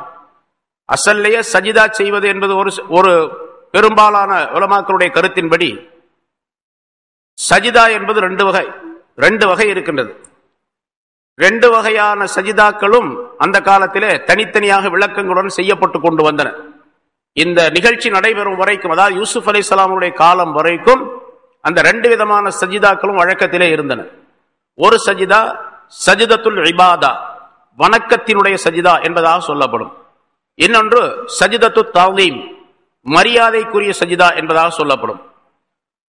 ஆதம் அலைஹிஸ்ஸலாம் அவர்களுக்கு செய்த சஜிதாவும் கூட இபாதத்துடைய சஜிதா அல்ல, அது மரியாதைக்காக வேண்டி, தாஸீம் தக்ரீமுக்காக வேண்டி செய்யப்பட்ட சஜிதா, கண்ணியப்படுத்துவதற்காக வேண்டி. அல்லாஹ் தஆலா உத்தரவிட்டான் ஆதம் அலைஹிஸ்ஸலாம் அவர்களுக்கு, அல்லாஹ் தஆலா உத்தரவு போட்டான் சஜிதா செய்யுங்கள் என்பதாக சொன்ன மலக்குகளை பார்த்து. மலக்குகள் சஜிதா செய்தார்கள். அது மனிதர்கள் அல்ல, மலக்குகள் சஜிதா செய்தார்கள். அது ஆரம்ப காலகட்டம், முதல் நிலை. அந்த முதல் மனிதருக்கு பணிவு செய்ய வேண்டும் என்பதற்காக வேண்டி, அவரை உயர்வுபடுத்த வேண்டும் என்பதற்காக அல்லாஹ் தஆலா போட்ட கட்டளை, அதை மலக்குகள் நிறைவேற்றினார்கள். சரி, அதுவும் தஅலீமுடைய சஜிதா தான், இபாதத்துடைய சஜிதா அல்ல என்பதாக சொல்லப்படுகின்றது. மலக்குகள் ஆதம் அலைஹிஸ்ஸலாம் அவர்களுக்கு சஜிதா செய்தது மரியாதைக்காக வேண்டி, கண்ணியப்படுத்துவதற்காக வேண்டி செய்யப்பட்ட சஜிதாவை தவிர, சொல்லப்பட்ட சஜிதாவை தவிர அல்லாஹ்வுக்காக வேண்டி சஜிதா செய்கின்றார்களே அது போன்று அல்ல. அதே சஜிதா தாஸீமுக்காக வேண்டி, தக்ரீமுக்காக வேண்டி, கண்ணியத்திற்காக செய்யப்படக்கூடிய அந்த சஜிதா ஆதம் அலைஹிஸ்ஸலாம் அவர்களுக்கு பின்னால் நபிமார்கள், எல்லா நபிமார்களிடத்திலும் இருந்தது. அதே மாதிரி பெரிய மனிதர்கள், நல்லடியார்கள் யார் இருக்கின்றார்களோ அவர்களுக்கெல்லாம், அவர்களுக்கு கீழே உள்ளவர்கள் சஜிதா செய்து தங்களுடைய மரியாதையை தெரியப்படுத்திக் கொள்வார்கள். இந்த சஜிதாவுக்கு முன்னால் நிறைய விளக்கம் சொல்லியிருக்கிறோம். உண்மையிலே சஜிதா அந்த இடத்துல ஆதம் அலைஹிஸ்ஸலாம் செய்ய சஜிதா நெற்றியை தரையிலே வைத்தார்களா அல்லது குனிந்து மரியாதை செலுத்தினார்களா என்பதிலே கருத்து வேறுபாடு இருக்கின்றது. சரி, எப்படி வைத்துக் கொண்டாலும் அந்த தாஸீமுக்காக வேண்டி, தக்ரீமுக்காக செய்யப்படக்கூடிய சஜிதா அனுமதிக்கப்பட்டு இருந்தது. அதே சஜிதாவைத்தான் இங்கே யூசுப் அலைஹிஸ்ஸலாம் அவர்களுக்கு பெற்றோர் செய்தார்கள், அந்த சகோதரர்களும் செய்தார்கள். மரியாதைக்காக வேண்டி உள்ள சஜிதா, இபாதத்துக்காக வேண்டி உள்ள சஜிதா, அது அல்லாஹ்வை தவிர வேறு யாருக்குமே கூடாது. எல்லா காலங்களிலும், ஆதம் அலைஹிஸ்ஸலாத்திலிருந்து கடைசி காலம் வரைக்கும், கியாமத் நாள் வரைக்கும், இது எப்பொழுதுமே யாருக்கும் கூடாது. மலக்குகளும் செய்யக்கூடாது, மனிதர்களும் செய்யக்கூடாது. அது அல்லாஹ் ஒருவனுக்குத்தான் உண்டு, இபாதத்துடைய சஜிதா. அது அல்லாத சஜிதா தாஸீம் தக்ரீமுக்காக வேண்டி ஆதம் அலைஹிஸ்ஸலாத்திலிருந்து யூசுப் அலைஹிஸ்ஸலாத்துடைய காலம் வரைக்கும் இருந்தது. அதற்கு பின்னால் அது தடை செய்யப்பட்டு விட்டது. ஏனென்றால் ரசூலுல்லாஹி ஸல்லல்லாஹு அலைஹி வஸல்லம் அவர்கள் சொல்லுகின்றார்கள், யூசுப் அலைஹிஸ்ஸலாம் அவர்கள் காலத்திலே செய்யப்பட்ட அந்த சஜிதாவுக்கு பதிலாக அல்லாஹ் தஆலா எனக்கு சலாம் சொல்லுவதை அதற்கு பதிலாக காணிக்கையாக ஆக்கி தந்திருக்கின்றான். அவர்களுக்கு சஜிதா செய்வது காணிக்கையுடைய அந்தஸ்திலே இருந்தது, எனக்கு சலாம் சொல்லுவது காணிக்கையுடைய அந்தஸ்திலே தரப்பட்டது. அல்லாஹ் தஆலா குர்ஆனிலே அதை சொல்லித் தருகின்றான். யா அய்யுஹல்லதி இதா ஹுய்யிதும் ஃபதஹய்யு பிஅஹ்ஸன மின்ஹா உருதுஹா என்ற ஆயத்தின் மூலமாக சலாம் சொல்லுவது காணிக்கை என்பதாக, தஹிய்யா என்பதாக சொல்லி அல்லாஹ் தஆலா விளக்கம் தருகின்றான். ஆகவே அந்த சஜிதா செய்வது இப்பொழுது தடை செய்யப்பட்டு விட்டது. அதாவது யூசுப் அலைஹிஸ்ஸலாத்துடைய காலத்துக்கு பின்னாலேயே தடை செய்யப்பட்டு விட்டது. அதுக்கு பின்னாலே எந்த நபிமார்கள் வந்தார்களோ அவர்கள் அனைவருக்கும் தடை செய்யப்பட்டு விட்டது. குறிப்பாக ரசூலுல்லாஹி ஸல்லல்லாஹு அலைஹி வஸல்லம் காலத்தில் அது தடை செய்யப்பட்டு விட்டது. இபாதத், வணக்கம் என்ற அடிப்படையில் சஜிதா செய்வதும் கூடாது, தாஸீம் தக்ரீம் என்ற அடிப்படையில் சஜிதா செய்வதும் இப்பொழுது செய்வது கூடாது. சரி, இது இன்னொரு விளக்கம் இதில் இருக்குது, இன்ஷா அல்லாஹ் அடுத்த வாரம் அது சொல்லுவோம். இப்ப இன்னொரு விளக்கம், ஒரு விஷயம் என்னன்னு கேட்டா, பொதுவாக மகன், குழந்தைகள் பெற்றோருக்கு மரியாதை செய்ய வேண்டும், அப்படித்தான பழக்கம். மக்கள் பெற்றோருக்கு மரியாதை செய்ய வேண்டும். இங்க பெற்றோர் மகனுக்கு மரியாதை செய்யறாங்க. இது எப்படி கூடும்? தந்தை சஜிதா செய்தார், யாக்கூப் அலைஹிஸ்ஸலாம் அவர்கள் தந்தையும் தாயும் சஜிதா செய்தார்கள் என்று வருகின்றது. வரஃபா அபவைஹி அலல் ஹர்ஷி வஹர்ரு லஹு சுஜதா என்று அல்லாஹ் தஆலாவே சொல்லுகின்றான். எப்படி செஞ்சாங்க அப்படின்னு கேட்டா, இது மரியாதைக்காக வேண்டி சஜிதா செய்யறது கூடும் என்பது தெரியப்படுத்தப்படுகின்றது என்பது மட்டுமல்லாமல், அல்லாஹ் தஆலா கட்டளையிட்டு இருப்பான், இந்த மாதிரி உன்னுடைய மகனுக்கு நீ சஜிதா செய்ய வேண்டும், மரியாதை செலுத்தும் நிமித்தமாக சஜிதா செய்ய வேண்டும் என்று அல்லாஹ் தஆலா யாக்கூப் அலைஹிஸ்ஸலாத்துக்கு கட்டளையிட்டு இருப்பான். அந்த கட்டளையிட்டது என்பது அப்பொழுது அல்ல, உடனடியாக அல்ல, 40 வருஷத்துக்கு முன்னாலே அல்லாஹ் தஆலா சொல்லிட்டான் கனவின் மூலமாக. யூசுப் அலைஹிஸ்ஸலாம் அவர்கள் கண்ட கனவினுடைய விளக்கமே இவர்கள் எல்லாம் பின்னால் ஒரு காலத்திலே சஜிதா செய்வார்கள் என்பதை தெரியப்படுத்துகின்றது. அப்பொழுதே அல்லாஹ் தஆலா அந்த கட்டளை கனவின் மூலமாக யூசுப் அலைஹிஸ்ஸலாம் அவர்களுக்கு காட்டிவிட்டான். ஆக பெற்றோரும் மரியாதை செய்ய வேண்டும் இவருக்கு. ஏனென்று சொன்னால் இவர் அரசராக, வெறும் நபியாக மட்டும் இல்லாமல் அரசாக இருக்கின்றார். வெறும் சாதாரணமான அரசர் அல்ல, மிகப்பெரிய அறிவாளியான அரசராக, அறிவு நுணுக்கங்கள் நிறைந்த அரசராக வீற்றிருக்கின்றார். பல்லாயிரக்கணக்கான செய்திகளுக்கு விளக்கங்களை தந்து கொண்டிருக்கின்றார். பல்லாயிரக்கணக்கான மக்களுக்கு வாழ்வழித்துக் கொண்டிருக்கின்றார். பலவிதமான நன்மைகளை அந்த நாட்டுக்கு செய்து கொண்டிருக்கின்றார். அந்த நாடே மிகப்பெரிய செழிப்பான ஒரு சூழ்நிலையிலே அமைந்திருந்தது என்பதாக குறிப்பிடுகின்றார். அப்படிப்பட்ட ஒரு செழிப்பான காலகட்டம் எந்த நாட்டிலும் எந்த காலத்திலும் கிடையாது. இதுக்கெல்லாம் காரணம் யூசுப் அலைஹிஸ்ஸலாத்துடைய ஆட்சி முறை, அவர்கள் அணுகி அவர்கள் நடந்து கொண்ட அந்த முறை, அவர்கள் ஆட்சி செய்த தன்மை, இவையெல்லாம் அங்கே இப்படிப்பட்ட அனுகூலங்களை பெற்று தந்திருந்தன. அதனால் யூசுப் அலைஹிஸ்ஸலாம் அவர்களுக்கு சஜிதா செய்ய வேண்டும், மரியாதைக்காக வேண்டும் என்று அல்லாஹுடைய கட்டளையின் மூலமாகத்தான் யாக்கூப் அலைஹிஸ்ஸலாம் அவர்கள் அந்த சஜிதாவை செய்தார்கள் என்று சொல்லும் பொழுது வேறு கேள்விக்கே இடம் கிடையாது. அந்த இடத்துல அல்லாஹ் சொன்னா செய்த அவ்வளவு. எப்படி மலக்குகள் சஜிதா செய்தார்கள் ஆதமுக்கு, அதே போல் அப்படி செஞ்சாங்க அவ்வளவு. ஆனா அதுக்கு பின்னால அந்த சஜிதா தடை செய்யப்பட்டது. இப்ப சில பேர் சொல்லலாம், ஆதம் அலைஹிஸ்ஸலாம் அவர்களுக்கு மலக்குகள் சஜிதா செஞ்சாங்க, யூசுப் அலைஹிஸ்ஸலாம் அவர்களுக்கு அவங்க பெற்றோரும் சகோதரர்களும் சஜிதா செஞ்சாங்க, அதனால பெரியவர்களுக்கெல்லாம் தாஜீம் தக்ரீமுக்காக சஜிதா செய்யலாம் என்று சொல்லக்கூடிய சில மனிதர்கள் இப்பொழுதும் நம்மிடத்தில் இருக்கிறாங்க, முஸ்லிம்கள்ல இருக்கிறாங்க. தங்களை ஷேக்மார்கள் என்பதாக சொல்லிக் கொள்வார்கள், பெரிய ஞானம் உள்ளவர்களாக ஞானிகள் என்பதாக சொல்லிக் கொள்வார்கள். அல்லாஹ் தஆலா குர்ஆன்லயே அதை சொல்றான், யூசுப் அலைஹிஸ்ஸலாத்து சஜிதா செஞ்சதாக அதே அந்தஸ்துல தான் நான் இருக்கிறேன், ஆகவே எனக்கு சஜிதா செய்யணும் என்று சொல்லக்கூடியவர்கள் நிறைய பேர் இருக்கிறாங்க. சஜிதா செய்யாவிட்டாலும் கூட காலையாவது தொட்டு முத்தமிடுங்கள் என்று சொல்லி காலை தொட்டு முத்தமிட அனுமதிக்கக்கூடிய பல ஷேக்மார்கள், பெரியவர்கள், ஞானவான்கள் பலர் இருக்கின்றார்கள், தவறான கருத்து உடையவர்கள். ஆனால் ரசூலுல்லாஹி ஸல்லல்லாஹு அலைஹி வஸல்லம் மிக தெளிவாக நமக்கு சொல்லி தந்திருக்கின்றார்கள். முன்னால சொல்லப்பட்டிருக்கிறது, ஒரு சஹாபி ரோமாபுரிக்கு சென்றார், ரோம் நாட்டுக்கு சென்றார். பயணம் போய்விட்டு திரும்பி வந்த பொழுது ரசூலுல்லாஹி ஸல்லல்லாஹு அலைஹி வஸல்லம் வந்து சொன்னார், யார சொல்றார், நான் ரோம் நாட்டுக்கு சென்றிருந்தேன், அங்கே மிகப்பெரிய அதிகாரியாக இருக்கக்கூடிய மர்சுபான் என்ற ஒரு அதிகாரி, அந்த நாட்டு மக்கள் எல்லாம் மர்சுபானுக்கு சஜிதா செய்கின்றார்கள் மரியாதைக்காக வேண்டி. நீங்களோ மிகப்பெரிய நபியாக இருக்கின்றீர்கள், ரசூலாக இருக்கின்றீர்கள், அந்த மர்சுபான் என்பவனை விட மிகப்பெரிய அதிகாரம் படைத்தவராக அல்லாஹ் தஆலா உங்களை ஆக்கி வைத்திருக்கின்றான், அவனுக்கே அவர்கள் சஜிதா செய்யும் பொழுது நாங்கள் ஏன் உங்களுக்கு சஜிதா செய்யக்கூடாது என்பதாக கேட்டார்கள். ரசூலுல்லாஹி ஸல்லல்லாஹு அலைஹி வஸல்லம் ஒரு பதிலை சொன்னாங்க. அதே பதிலை இன்னொரு தடவை சொன்னாங்க. ஒரு ஒட்டகம், ரசூலுல்லாஹி ஸல்லல்லாஹு அலைஹி வஸல்லம் ஒரு வழியில போயிட்டு இருந்தாங்க, அல்லது ஒரு இடத்துல தங்கி இருந்தார்கள். ஒரு ஒட்டகம் வந்தது, தன்னுடைய தலையை ரசூலுல்லாஹி ஸல்லல்லாஹு அலைஹி வஸல்லம் பாதத்துக்கு கீழே வைத்து சஜிதா செஞ்சது. யார சொல்லலாம், மிருகங்கள் எல்லாம் தங்களுக்கு சஜிதா செய்கின்றனவே, சஜிதா செய்வதற்கு நாங்கள் ரொம்ப தகுதி பெற்றவர்களாக நாங்களும் சஜிதா செய்ய அனுமதி கொடுங்கன்னு கேட்டாங்க. அப்போ ஒரு பதில் சொன்னாங்க, அதே பதில சொன்னாங்க. இன்னொரு தடவை ஒரு கிராமப்புறத்து அரபி ஒருவர் வந்தார், ரசூலுல்லாஹி ஸல்லல்லாஹு அலைஹி வஸல்லம் வந்து எனக்கு ஒரு அற்புதம் காட்டுங்கள், உங்களுடைய மோஜிசா ஒன்றை எனக்கு காட்ட வேண்டும் என்பதாக கேட்டுக்கொண்டார். கண்டிப்பாக காட்ட வேண்டுமா என்று கேட்டார்கள் ரசூலுல்லாஹி ஸல்லல்லாஹு அலைஹி வஸல்லம். ஆம் என்பதாக அவர் சொன்னார். சரி, இங்கிருந்து அங்க போ, அதோ நின்று கொண்டிருக்கின்றதே ஒரு மரம், அந்த மரத்தை போய் உன்னை முஹம்மது ரசூலுல்லாஹ் கூப்பிடுறார் என்பதாக சொல் என்பதாக சொன்னார்கள். அவர் நேரா போனார், அந்த மரத்தை ரசூலுல்லாஹ் கூப்பிடுறாங்க உங்களை அப்படின்னு சொல்லி சொன்னார். அந்த மரம் அப்படியே வேரோடு அப்படியும் இப்படியும் அசைந்தது, வேரோடு பிடுங்கி கொண்டு மேலே மேலே வந்தது, வேர்களை கால்களாக ஆக்கி கொண்டு அங்கிருந்து அப்படியே நடந்து வந்தது.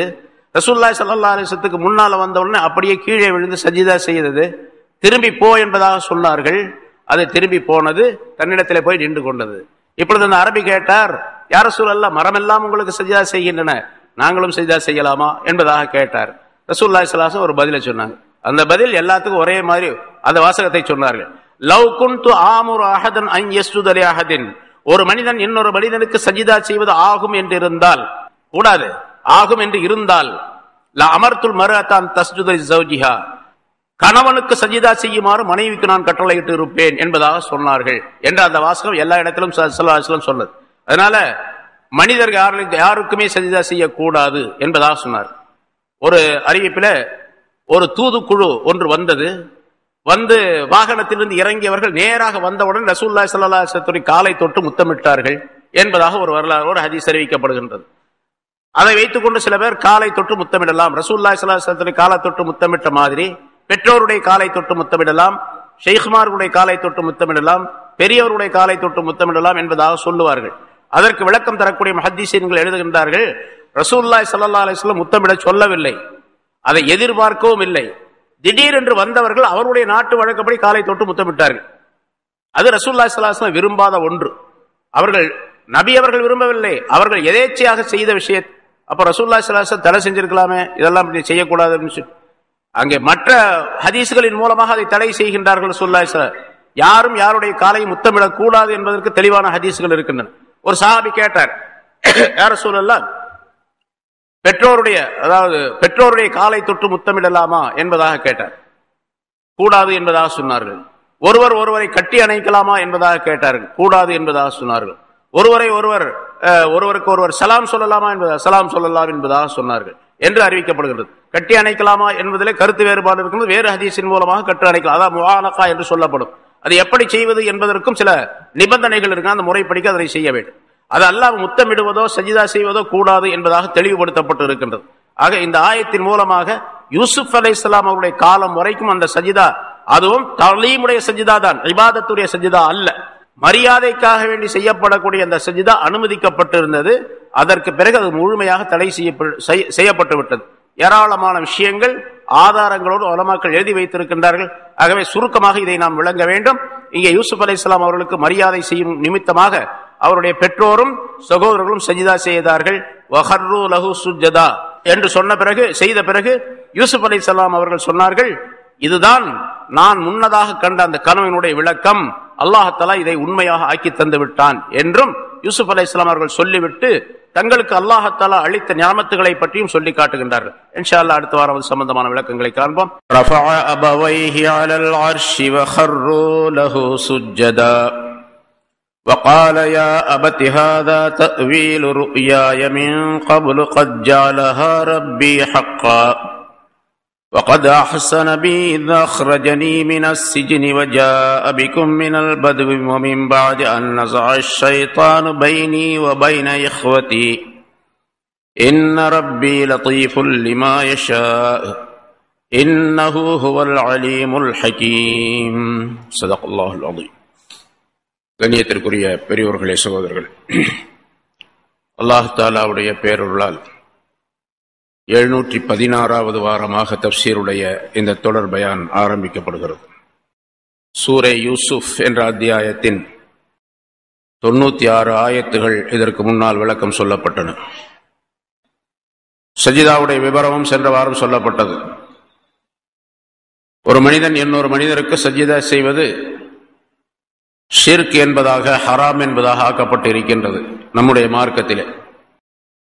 அது யூசுப் அலைஹிஸ்ஸலாமுடைய காலம் வரைக்கும், ஆதம் அலைஹிஸ்ஸலாத்திலிருந்து யூசுப் அலைஹிஸ்ஸலாமுடைய காலம் வரைக்கும் சஜிதையே தலீம் என்று சொல்லப்படக்கூடிய மரியாதைக்காக வேண்டி செய்யப்படக்கூடிய சஜிதா ஆகுமாக்கப்பட்டிருந்தது. ஏன்னா சில விஷயங்கள் முன்னால் உள்ள நபிமார்களுக்கு ஆகுமாக்கப்பட்டிருந்தது. பிறகு காலங்கள் செல்ல செல்ல மனிதர்களுடைய பழக்க வழக்கங்கள், மனோபாவங்கள் ஆகியவற்றினுடைய மாற்றத்தை கண்டு அல்லாஹ் தஆலா பல விஷயங்களை தடை செய்திருக்கின்றான். நபி சுலைமான் அலைஹிஸ்ஸலாமுடைய காலம் வரைக்கும் சிலைகளை வைத்துக் கொள்ளலாம் அழகுக்காக வேண்டி என்ற சட்டமெல்லாம் இருந்தது. சுலைமான் அலைஹிஸ்ஸலாம் அவர்களும் கூட அவருடைய மனைவி ஒருவருடைய விருப்பத்திற்கேற்ப அவருடைய அந்த பெண்ணுடைய தந்தையுடைய சிலையை செய்து கொடுத்தார்கள். அதை பார்த்து தந்தையுடைய நினைவை மேற்கொள்ளக்கூடியவராக அந்த பெண்மணி இருந்தார் என்பதாக சொல்லப்படுகின்றது.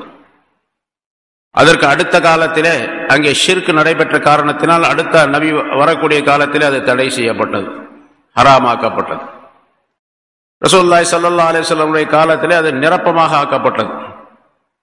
சிலை செய்விப்பது மட்டுமல்லாமல் உருவப்படங்கள் எதுவாக இருந்தாலும் சரி அது தடை செய்யப்பட்டதாக ஆக்கப்பட்டது. விவரங்கள் நிறைய சொல்லப்பட்டு இருக்கின்றன. அதே போன்று ஒரு மனிதன் இன்னொரு மனிதனுக்கு மரியாதைக்காக வேண்டி கூட தன்னுடைய தலையை, தன்னுடைய நெற்றியை கீழே வைக்கக்கூடாது, ஒரு மனிதனுக்கு முன்னால் சாய்க்க கூடாது என்ற சட்டம் நபி யூசுப் அலைஹிஸ்ஸலாமுடைய காலத்திற்கு பிறகு அது உருவாக்கப்பட்டது, சொல்லப்பட்டது. அந்த சட்டம் மிக உறுதியாகவும் மிக கடினமாகவும் ரசூலுல்லாஹி ஸல்லல்லாஹு அலைஹி வஸல்லம் அவர்களுடைய இந்த தீனிலே நிரப்பமாக்கப்பட்டது. இங்கே யாக்கூப் அலைஹிஸ்ஸலாம் அவர்களும் அவர்களுடைய மனைவியாரும் அவருடைய மக்களும் யூசுப் அலைஹிஸ்ஸலாம் அவர்களுக்கு சஜிதா செய்தது அந்த காலத்திலே மரியாதைக்காக வேண்டி செய்யலாம் என்ற சட்டம் இருந்ததோடு, யூசுப் அலைஹிஸ்ஸலாம் அவர்கள் ஒரு உயர்ந்த பதவியிலே இருக்கின்றார்.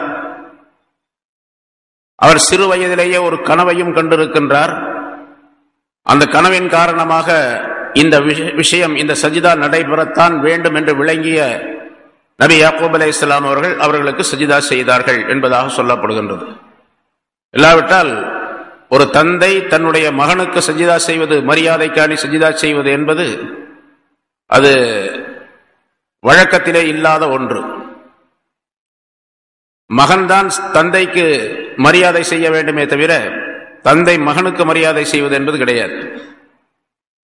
தந்தை சாதாரணமானவராக இருக்கலாம், மகன் உயர்ந்த அந்தஸ்துடையவராக இருக்கலாம்.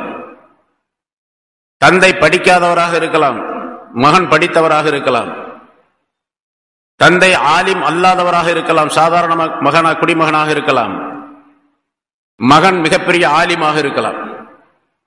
ஆனால் யார் யாருக்கு மரியாதை செய்வது? மகன் தந்தைக்கு மரியாதை செய்ய வேண்டும், அதான் முறை. தந்தை எப்படி இருந்தாலும் சரி, மக்கள் தான் தந்தைக்கு மரியாதை செய்ய வேண்டும். இங்கே யூசுப் அலைஹிஸ்ஸலாம் அவர்கள் எல்லாவற்றையும் விளங்கிய ஒரு பெரிய தூதராக, ரசூலாக இருந்தார்கள். அதே போன்று மிகப்பெரிய ரசூலாக யாக்கூப் அலைஹிஸ்ஸலாம் அவர்களும் இருந்தார்கள். அல்லாஹுடைய தூதர் என்ற நிலையிலும், தந்தை என்ற அடிப்படையிலும், மிக வயோதிகமான ஒரு மனிதர் என்ற அடிப்படையிலும், சிறந்த அந்தஸ்துடையவர் என்ற அடிப்படையிலும், அல்லாஹ்விடத்திலிருந்து மிகுந்த இல்மை பெற்றிருந்தார் என்ற அடிப்படையிலும் யூசுப் அலைஹிஸ்ஸலாம் அவர்கள்தான் தந்தைக்கு மரியாதை செய்ய வேண்டும், சஜிதா செய்திருக்க வேண்டும். ஆனால் தந்தை யூசுஃபுக்கு, மகனுக்கும் சஜிதா செய்தார். இந்த சஜிதா செய்த பொழுது 13 பேரும், 11 சகோதரர்கள், தாயும் தந்தையும் 13 பேர் சஜிதா செய்கின்றார்கள். இந்த காட்சியை பார்த்த யூசுப் அலைஹிஸ்ஸலாம் அவர்களுக்கு மனதிலே மிகப்பெரிய வேதனை ஏற்பட்டது. இப்படி தங்களுடைய தந்தை தங்களுக்கு மரியாதை செய்கின்றாரே என்பதாக நினைத்திருப்பார்கள்.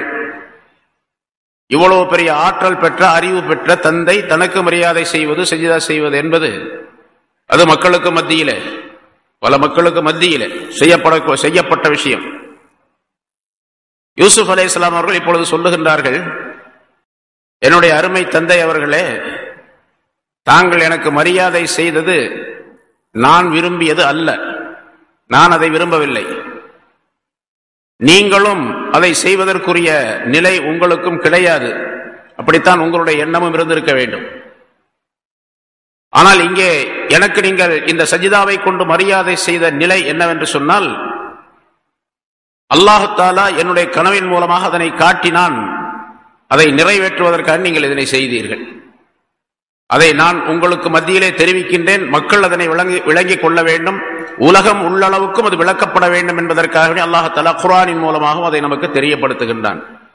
யா அபதி வகால யா அபதி, என்னுடைய அருமை தந்தை அவர்களே, ஹாதா தஅவீல் ருஅயாய மின் கப்லு, இதற்கு முன்னால் சிறு பிராயத்திலே நான் கண்ட கனவினுடைய விளக்கம்தான் இது. கத் ஜஅலஹா ரப்பி ஹக்கா, என்னுடைய ரப் இதனை உண்மையாக ஆக்கிவிட்டான், அதனை உண்மையாக ஆக்கிவிட்டான். எந்த கனவை நான் கண்டேனோ அதை உண்மையாக ஆக்கிவிட்டான். அல்லாஹ் தஆலா தான் கனவை ஏற்படுத்தினான். அதற்குரிய விடை கிடைக்கப் பெற வேண்டும் அல்லவா? அந்த விடையை அல்லாஹ் தஆலா 40-50 ஆண்டுகளுக்கு பின்னாலே நிகழ்த்தினான். ஒரு கனவு காண்றோம். அந்த கனவுக்கு விளக்கம் தெரிந்த ஒருவர், ஒரு ஆலிம் அல்லது நல்ல விளக்கம் தெரிந்த ஒருவர் அதற்கு விடை சொல்லுகின்றார், தாபீர் விளக்கம் சொல்லுகின்றார். இந்த கனவுக்கு இதுதான் விடை என்பதாக. அவர் கனவு கண்ட பின்னால அந்த கனவுடைய விளக்கம் இப்படித்தான் நடைபெற வேண்டும் என்று சொல்லப்பட்டது. ஆனா 1 வருஷம் ஆச்சு, 2 வருஷம் ஆச்சு, 3 வருஷம் ஆச்சு. யார் கனவுக்கு தாபீர் சொன்னாரோ அவர்கிட்ட போய், என்ன ஹஜ்ரத் நீங்க சொல்லி 3 வருஷம் ஆச்சு, இன்னும் அது பாரு நடக்கவே இல்லையே அப்படின்லாம் அவர்கிட்ட போய் கோவிச்சு கொள்ளக்கூடாது. அப்ப நீங்க சொன்னது சரியில்லை அப்படின்லாம் சொல்லக்கூடாது. யூசுப் அலைஹிஸ்ஸலாம் அவனுடைய கனவினுடைய விளக்கம் எப்ப நடந்துச்சு? 40 வருஷத்துக்கு பின்னால. முன்னால ஒரு விஷயம் சொல்லியிருக்கிறோம். மூசா அலைஹிஸ்ஸலாம் அவர்களும் ஹாரூன் அலைஹிஸ்ஸலாம் 2 பேரும் சேர்ந்து ஃபிரௌனை அழிக்க வேண்டும் என்று துஆ கேட்டார்கள். 2 பேரும் சேர்ந்து துஆ கேட்டாங்க. ஒருத்தர் துஆ கேட்டார், இன்னொருவர் ஆமீன் சொன்னார். மூசா அலைஹிஸ்ஸலாம் துஆ கேட்டாங்க, ஹாரூன் அலைஹிஸ்ஸலாம் ஆமீன் சொன்னாங்க. அப்படி சொன்ன பின்னால துஆ கேட்ட பின்னால அல்லாஹ் தஆலா உடனே அறிவித்தான், கத் உஜீபத் தாவத்துக்குமா, உங்கள் இருவருடைய துஆவும் ஏற்றுக்கொள்ளப்பட்டது அப்படின்னு சொல்லி அல்லாஹ் தஆலா சொன்னான். துஆ கேட்ட பின்னால 40 வருஷத்துக்கு பின்னால் தான் ஃபிரௌன் கடலிலே மூழ்கடிக்கப்பட்டான். அந்த துஆவுடைய விளக்கம் கிடைத்தது. அதுபோல துஆ கேட்கிறோம், உடனடியாக நிறைவேற வேண்டும் என்ற கட்டாயம் கிடையாது.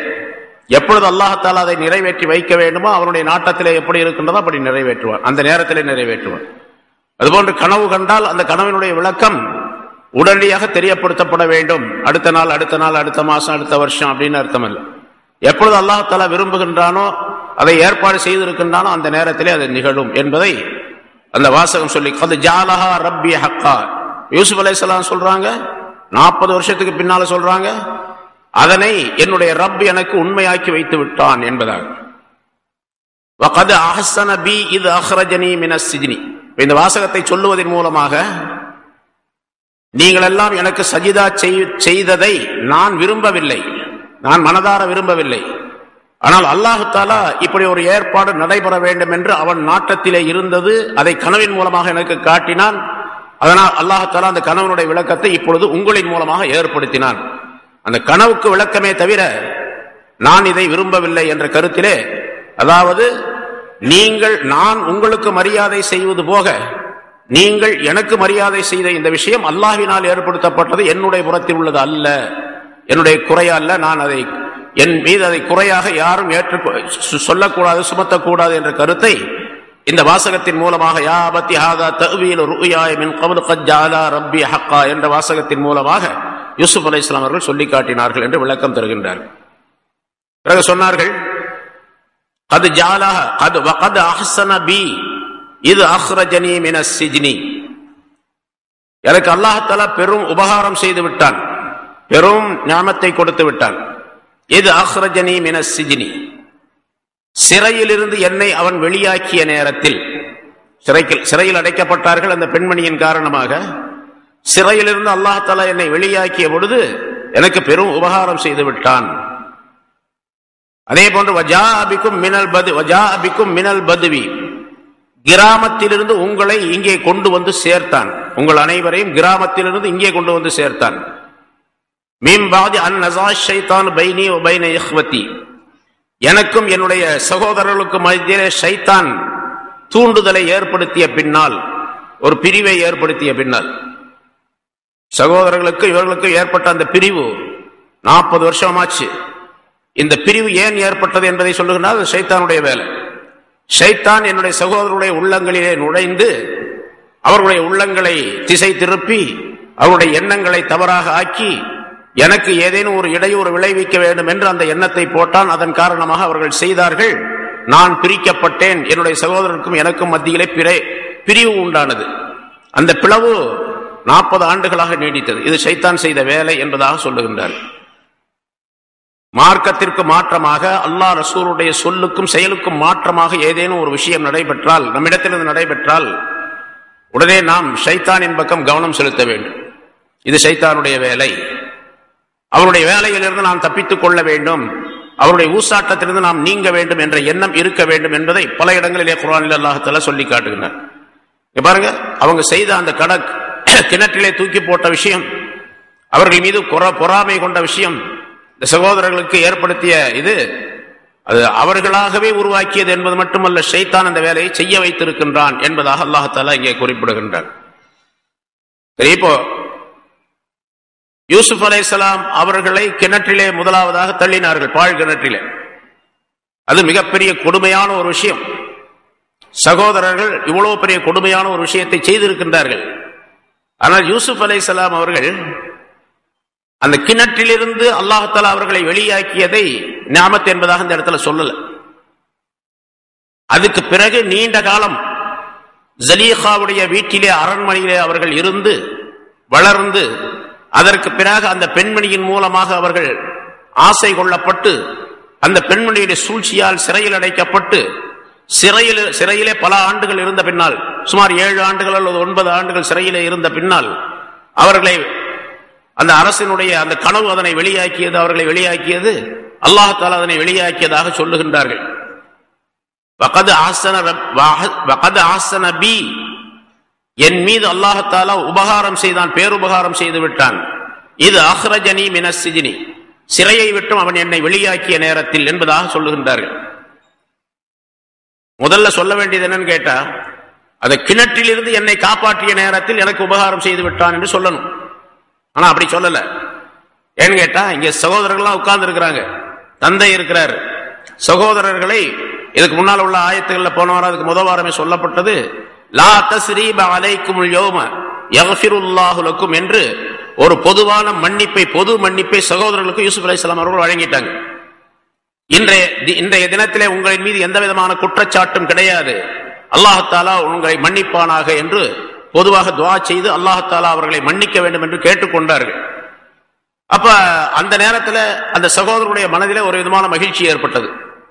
நம்ம கிணத்துல கொண்டு போய் தள்ளணும், அதையெல்லாம் மனதில் வைத்துக் கொள்ளாமல் நம்முடைய தம்பி யூசுப் நம்மை மன்னித்து விட்டதாக சொல்லுகின்றார், எந்த விதமான நடவடிக்கையும் எடுக்க மாட்டேன் என்பதாக சொல்லுகின்றார், லா தஸ்ரீப அலைக்குமுல் என்ற வாசகத்தின் மூலமாக என்று மகிழ்ச்சியோடு அவர்கள் வீற்றிருக்கின்றார்கள். இது எப்ப நடந்தது? யாக்கூப் அலைஹிஸ்ஸலாம் ஊர்ல இருந்து வர்றதுக்கு முன்னாலேயே லா தஸ்ரீப அலைக்குமுல் யௌம யக்ஃபிருல்லாஹு லக்கும் என்று சொல்லிட்டாங்க. அது அநேகமா ஒரு மாசம் இருக்கலாம். அதுக்கு பிறகு இந்த நிகழ்ச்சி நடைபெறுகின்றது. இப்பொழுது சொல்லுகின்றார்கள், வகத் அஹ்ஸன பி இது அஹ்ரஜனி மினஸ் சிஜ்ன் என்று. இப்ப இந்த இடத்துல, இந்த நேரத்தில் என்னுடைய சகோதரர்கள் என்னை கிணற்றிலே தள்ளிய பொழுது அல்லாஹ் தஆலா என்னை காப்பாற்றி எனக்கு அருள் புரிந்தான் என்று சொல்லி இருந்தால், ஒன்னும் நினைச்சுக்கிட்டே இருக்கிறாரு மனசுல, இது அப்பதான் மன்னிச்சுட்டேன்னு சொல்லிட்டு சொன்னாரு, அல்லாஹ் தஆலா மன்னிப்பான் என்று சொன்னாரு, உங்கள் மீது எந்த குற்றம் இல்லை என்று சொல்லிவிட்டாரு, இப்ப திரும்ப அதையே நினைச்சிட்டு இருக்க, ஒரு சமயம் பழி வாங்குவார் போல தெரியுது அப்படிங்கிற நினைப்பு அந்த சகோதரர்களுக்கு வரக்கூடாது என்பதற்காக வேண்டி யூசுப் அலைஹிஸ்ஸலாம் அவர்கள் சிறையில் இருந்து அல்லாஹ் தஆலா வெளியாக்கிய அந்த நிகழ்ச்சியை மட்டும் சொல்லி காட்டுகின்றார்கள், நியாமத் என்பதா. ஆனா இதோடைய பெரிய நியாமத் அது, கிணற்றிலிருந்து அல்லாஹ் தஆலா அவர்களை வெளியாக்கியது. பிறகு ஒரு வியாபார கூட்டத்தின் மூலமாக எகிப்துக்கு கொண்டு வந்து சேர்த்ததும் பெரிய நியாமத்து தான்.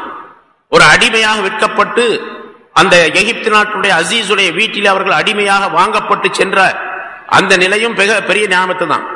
அவர்கள் தங்களுடைய வளர்ப்பு மகனை போன்று அங்கே வளர்த்து கொண்டிருந்த அந்த நிகழ்ச்சியும் பெரிய நியாமத்து தான்.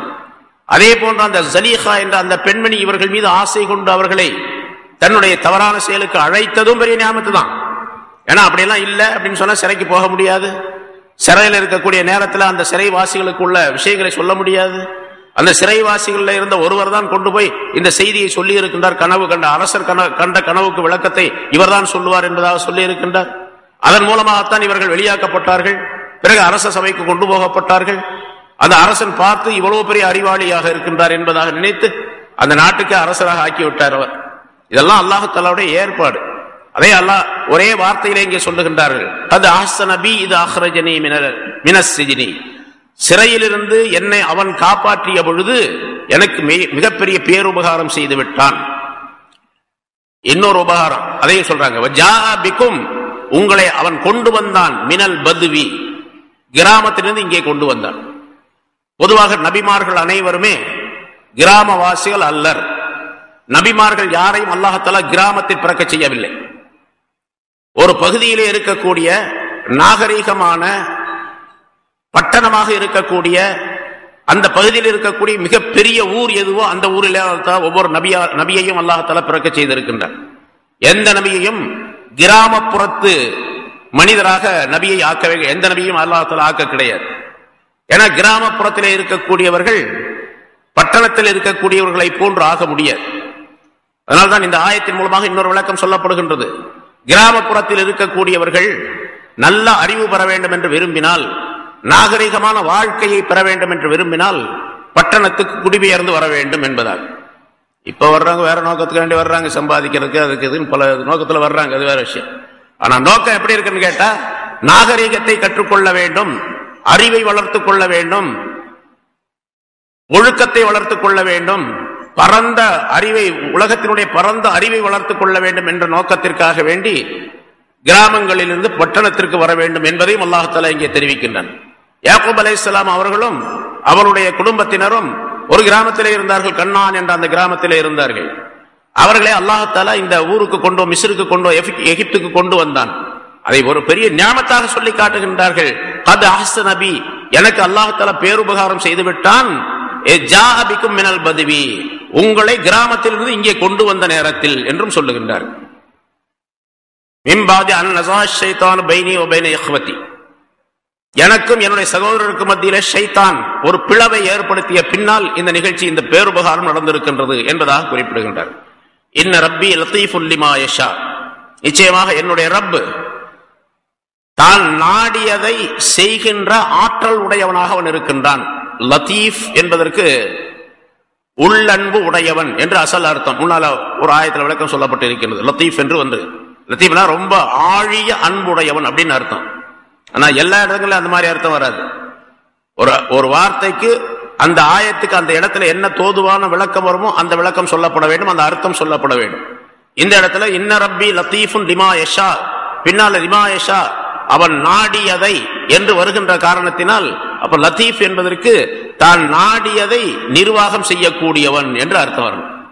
லத்தீஃபுன் லிமா யஷா, தான் நாடியதை, தான் நாடிய அந்த நிர்வாகத்தை நடைபெற செய்யக்கூடியவன் என்பதாக அர்த்தம் செய்ய வேண்டும்.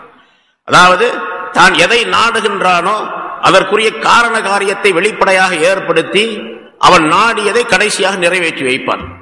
அல்லாஹ் தஆலாவுடைய நாட்டை யூசுப் அலைஹிஸ்ஸலாம் அவர்கள் பிறந்த உடனேயே அவங்களை நபியாக ஆக்கணுங்கிறதுக்காண்டி அல்லாஹ் தஆலா பிறக்க வச்சான். ஏன்னா நபிமார்கள் எல்லாம் ஆலமுல் அர்வாஹிலேயே நபிகளாக ஆக்கப்பட்டவர்கள். பிறந்த பின்னால் நபியாக ஆக்கல எந்த நபியும். ஆலமுல் அர்வாஹிலேயே மனிதர்கள் தோற்றுவிக்கப்படுவதற்கு முன்னதாக அணுக்களாக, உயிர் அணுக்களாக இருக்கக்கூடிய நேரத்திலேயே இன்னென்னார் நபி என்பதாக அல்லாஹ் தஆலா தீர்ப்பளித்து விட்டான். அது ஆதம் அலைஹிஸ்ஸலாம் அவருடைய விஷயத்தில் முன்னால் சொல்லப்பட்டு இருக்கின்றது. எல்லாரையும் அல்லாஹ் தஆலா தீர்ப்பளித்து விட்டான். இவர் நபி, இவர் ரசூல், இவர் வேதம் பெறக்கூடியவர், வேதம் பெறாதவர் என்றெல்லாம் அல்லாஹ் தஆலா அவர்களுக்கு ஒரு முறையை ஏற்படுத்தி தீர்ப்பளித்து விட்டான். உலகத்திற்கு வந்த பின்னால் அதை நடைபெற செய்கின்றான். யூசுப் அலைஹிஸ்ஸலாம் அவர்கள் பிறந்த நேரத்திலேயே, அவர்கள் உயிரணுவாக இருந்த நேரத்திலேயே அவர்கள் நபியாக ஆக்கப்படுவார்கள், ரசூலாக ஆக்கப்படுவார்கள். அவர்களுக்கு இன்னென்ன நிகழ்ச்சிகள் நடைபெறும். அந்த நிகழ்ச்சிகளுக்கு பின்னால் அவர் எகிப்து நாட்டுடைய அரசராக, மிகப்பெரிய அரசராக வீற்றிருப்பார், ஆட்சி செய்வார் என்ற விதியையும் அல்லாஹ் தஆலா ஏற்படுத்தி வைத்திருந்தான். இப்ப அந்த விதி நடைபெறுவதற்காக வேண்டி அல்லாஹ் தஆலா செய்த ஏற்பாடு, சகோதரருடைய மனதிலே ஷைத்தானுடைய ஊசாட்டத்தை போட்டு அவர்கள் அவர் மீது பொறாமை கொண்டு அவரை கொண்டு போய் கிணற்றிலே தள்ளி, பிறகு கிணற்றிலிருந்து ஒரு வியாபார கூட்டம் அவர்களை எடுத்து அவர்களின் மூலமாக விற்கப்பட்டு, பிறகு கொண்டு வந்து எகிப்து நாட்டிலே விலை பேசப்பட்டு, அந்த ஜலீஹா அசீஸுடைய அந்த அரண்மனைக்கு கொண்டு போகப்பட்டு, அங்கே இருந்து அங்கே பல ஃபசாதுகள் ஏற்பட்டு, பிறகு சிறையில் அடைக்கப்பட்டு, சிறையில் அந்த கனவுக்கு விளக்கம் சொல்லி, அந்த விளக்கத்தின் காரணமாக அரசனுடைய கனவுக்கு விளக்கம் சொல்லக்கூடிய நிலை ஏற்பட்டு இவர்கள் வெளியாக்கப்பட்டு, அதற்கு பிறகு அல்லாஹ் தஆலா அந்த அரசனுடைய மனதிலே இவரை அரசராக நியமிக்க வேண்டும், இவர்தான் தகுதியானவர் என்ற ஏற்பாட்டை செய்தான் அல்லாஹ் தஆலா. ஆக யூசுப் அலைஹிஸ்ஸலாம் அவருடைய கடைசி நிலை என்னவென்று சொன்னால், எகிப்து நாட்டுடைய மிகப்பெரிய ஆட்சியாளராக அவர் இருக்க வேண்டும் என்பது அல்லாஹ் தஆலாவுடைய நோக்கம். அதை நிறைவேற்றியது. அதான் அல்லாஹ் இங்கே சொல்லுகின்றான். அல்லாஹ் தஆலா என்ன ரப்பி, யூசுப் அலைஹிஸ்ஸலாம் அவர்கள் சொல்லுவதாக சொல்லுகின்றார்கள். என்ன ரப்பி லத்தீஃபுல் லிமா யஷா, என்னுடைய ரப்பு தான் நாடியதை அவன் நிர்வகிக்க கூடியவன், தான் நாடிய அந்த நிர்வாகத்தை நடைபெற செய்யக்கூடியவன் என்பதாக அல்லாஹ்வை புகழ்ந்து சொல்லுகின்றார்கள். இன்னஹு ஹுவல் ஹக்கீமுல் அலீம், நிச்சயமாக அவன், என்னுடைய ரப் இருக்கின்றானே அவன், அல் அலீம், அடியார்களுக்கு எது நன்மையோ அதை அறிந்தவனாக இருக்கின்றான். மனிதர்களுக்கு எது நன்மையோ அதை அறிந்தவனாக இருக்கின்றான். பொதுவாக நாம் ஈமான் கொண்டிருக்கக்கூடிய ஒவ்வொருவரும், முஸ்லிமாக மூமினாக இருக்கக்கூடிய ஒவ்வொருவரும் இப்படித்தான் நினைக்க வேண்டும். எனக்கு எது ஏற்பட்டு விட்டதோ அதுவெல்லாம் நன்மைக்காக வேண்டித்தான். ஏன்னா என்னை பற்றி அல்லாஹ் தஆலா நன்கு அறிந்திருக்கின்றான். இவருடைய விஷயத்திலே என்ன ஏற்படுத்த வேண்டும் என்பதை அல்லாஹ் தஆலா நன்கு அறிந்திருக்கின்றான். அவருடைய பரிபூர்ணமான தவறில்லாத பிசகுதல் இல்லாத அவருடைய அறிவின்படிக்குத்தான் காரியங்கள் நடைபெற்றுக் கொண்டிருக்கின்றன. எனக்கு எது நன்மையோ அதைத்தான் அல்லாஹ் தஆலா நாடி இருக்கின்றான் என்று எண்ணம் கொள்ள வேண்டும் என்பதை அல்லாஹ் தஆலா இங்கே விளக்குகின்றான். பொதுவாக சொல்லப்படும் மா ஃபஅல அல்லாஹு கான கைரா, அல்லாஹ் தஆலா எதை செய்தானோ அதுவெல்லாம் நன்மைதான் என்பதாக நம்ம நினைக்கிறோம். வெளி தோற்றத்தில் பார்த்தா அது கெட்டதாக தெரியும். ஆக இந்த மாதிரி ஒரு தீமை ஏற்பட்டு விட்டதே, இந்த மாதிரி ஒரு முசீபத்து ஏற்பட்டு விட்டதே, இந்த மாதிரி ஒரு நஷ்டம் ஏற்பட்டு விட்டதே என்றெல்லாம் மனிதன் நினைப்பான். ஆனால் அதுவும் நன்மைதான். அல்லாஹ் தஆலா விஷயம், அந்த மனிதனுடைய விஷயத்தில் அல்லாஹ் தஆலா அதன் மூலமாக ஒரு நன்மையை நாடி இருப்பான். அந்த தீமைக்குள்ளே இருக்கக்கூடிய நன்மையை மனிதன் வழங்க முடியாது. அந்த நன்மை எப்பொழுது வருமோ அப்பொழுதுதான் தெரிந்து கொள்ள முடியும் மனிதன். ஏன்னா மனிதனுக்கு அந்த அறிவு கிடையாது. பின்னால் என்ன வரும் என்று அறிந்து கொள்ளக்கூடிய தன்மை மனிதனுக்கு கிடையாது. அல்லாஹ் தஆலா அதையெல்லாம் அறிந்திருக்கான். அல் அலீம், அவன் அறிந்திருக்கின்றான். பாருங்க, கிணத்துல தள்ளனாங்க, அதுக்கு முன்னால் விற்கப்பட்டார்கள், அடிமையாக கொண்டு வரப்பட்டார்கள், சிறையில் அடைக்கப்பட்டார்கள். இதெல்லாம் வெளித்தோற்றத்தில் பார்க்கும்போது மிகப்பெரிய தீமையாக தெரிகின்றது, அவர்களுக்கு ஏற்பட்ட கஷ்டங்களாக தெரிகின்றன. ஆனால் அதற்குள்ளே அல்லாஹ் தஆலா ஒரு பெரிய மஸ்லஹத், பெரிய ஒரு அற்புதமான சீரமைப்பை ஏற்படுத்தி வைத்திருக்கின்றான். அதுதான் அவர்களை அந்த எகிப்து நாட்டுக்கு அரசராக ஆக்குவது. அதை அல்லாஹ் தஆலா அறிந்திருக்கின்றான் என்று குறிப்பிடுகிறான். அல் ஹக்கீம், அதே மாதிரி அவன் ஞானம் உள்ளவன், நுணுக்கமான ஞானம் உள்ளவன். தன்னுடைய செயலே சொல்லிலே, அல்லாஹ் எதை சொல்லுகின்றானோ அந்த சொல்லிலே, அவன் எதை செய்கின்றானோ அதிலே, எதை அவன் தீர்ப்பளித்திருக்கின்றானோ அதிலே, எந்த விஷயங்கள் ஒவ்வொரு மனிதனுடைய விஷயத்திலும் நடைபெறுகின்றோ அந்த விஷயத்திலே நுணுக்கமான ஞானம் இருக்கின்றது. அந்த ஞானம் உள்ளவனாக அல்லாஹ் இருக்கின்றான். ஹுவல் அலீம் அல் ஹக்கீம், அவன் எல்லாவற்றையும் அறிந்தவன், நுணுக்கமான ஞானம் உள்ளவன் என்று அல்லாஹ்வை பற்றியும் அவர்கள் சொல்லுகின்றார்கள். யூசுப் அலைஹிஸ்ஸலாம் அவர்கள் சொன்னதை அல்லாஹ் தஆலா இங்கே குர்ஆனிலே சொல்லி காட்டுகின்றான். பிறகு சொல்லுகின்றார்கள், இது நடந்தது. அதற்கு பிறகு யாக்கூப் அலைஹிஸ்ஸலாம் அவர்கள் அந்த நாட்டிலே தங்களுடைய அந்த மகனின் மூலமாக, அதாவது அரசராக வெற்றிருக்கக்கூடிய மகனின் மூலமாக மிக ஒரு இனிமையான வாழ்க்கையை வாழ்ந்து கொண்டிருந்தார்கள். நபி ரசூல் என்ற அடிப்படையிலே தங்களுக்குரிய பிரச்சாரத்தையும் செய்து கொண்டிருந்தார்கள். அதே நேரத்தில் இதுவரைக்கும் அவர்கள் பட்ட சிரமங்கள் எல்லாம் நீங்கி உலக வாழ்க்கையிலே இனிமையான சுகமான வாழ்க்கை உடையவர்களாக இருந்தார்கள். சுமார் அதற்கு பிறகு ஒரு 23 ஆண்டுகள் யாக்கூப் அலைஹிஸ்ஸலாம் அவர்கள் 23 ஆண்டுகள் எகிப்து நாட்டிலே தங்கியிருந்தார்கள். இந்த 23 ஆண்டுகளும் மிக சுகமாக வாழ்ந்தார்கள். ரொம்ப அருமையான வாழ்க்கையிலே அவர்கள் வீட்டிருந்தார்கள். கடைசி நேரம் வந்தது. 23 ஆண்டுகள் முடிந்த பின்னால் அவர்களுக்கு மௌத்து வரும், வந்துவிடும் என்ற நிலை ஏற்பட்ட பொழுது, ஏன்னா ஒவ்வொரு நபிக்கும் அல்லாஹ் தஆலா அறிவித்து விடுவான், இந்த நேரத்தில் உங்களுக்கு மௌத்து இருக்கின்றது என்பதாக. அதை வெளிப்படையாக சொல்ல மாட்டார்கள், நான் இந்த நேரத்தில் மௌத்தா போறேன் அப்படின்னு யாரும் எந்த நபியும் சொல்ல மாட்டாங்க. ஆனா அந்த நபிக்கு தெரியும், அல்லாஹ் தஆலா அறிவித்து கொடுத்திருப்பான். அந்த வஃபாத்துடைய மரணத்துடைய அந்த நேரம் வந்த பொழுது யாக்கூப் அலைஹிஸ்ஸலாம் அவர்கள் தங்களுடைய மக்களை எல்லாம் அழைத்து, யூசுப் அலைஹிஸ்ஸலாம் உள்பட எல்லா மக்களையும் அழைத்து வசியத்து செய்தார்கள். அல்லாஹ் தஆலா வேறொரு இடத்துல சூரத்துல் பக்ராவில் ஆரம்பத்திலே முதல் ஜுஸிலே அந்த விளக்கம் சொல்லப்பட்டது. வவஸ்ஸா பிஹா இப்ராஹிம் பனி வ யாக்கூப் என்ற அந்த ஆயத்திலே ஒவ்வொரு நபியும் இப்ராஹிம் அலைஹிஸ்ஸலாம் தங்களுடைய மக்களுக்கு வசியத் செய்தார்கள். அதே மாதிரி இஸ்ஹாக் அலைஹிஸ்ஸலாம் தங்களுடைய மக்களுக்கு வசியத் செய்தார்கள். யாக்கூப் அலைஹிஸ்ஸலாம் தங்களுடைய மக்களுக்கு வசியத் செய்தார்கள் என்று அல்லாஹ் தஆலா குறிப்பிடுகின்றான். வசியத்து செய்தார்கள். வசியத் செய்துவிட்டு அந்த வசியத்திலே ஒரு விஷயத்தை சொன்னார்கள் யாக்கூப் அலைஹிஸ்ஸலாம் அவர்கள், என்னுடைய மூதாதையர்கள் எல்லாம், அதாவது இப்ராஹிம், என்னுடைய பாட்டனார் இப்ராஹிம் அவர்களும் என்னுடைய தந்தை இஸ்ஹாக் அலைஹிஸ்ஸலாம் அவர்களும் ஷாம் நகரத்திலே பைத்துல் முகத்தஸுடைய பகுதியிலே அவர்கள் அடக்கம் செய்யப்பட்டிருக்கின்றார்கள். அவர்கள் எல்லாம் இறந்து அங்கே அடக்கம் செய்யப்பட்டிருக்கின்றார்கள்.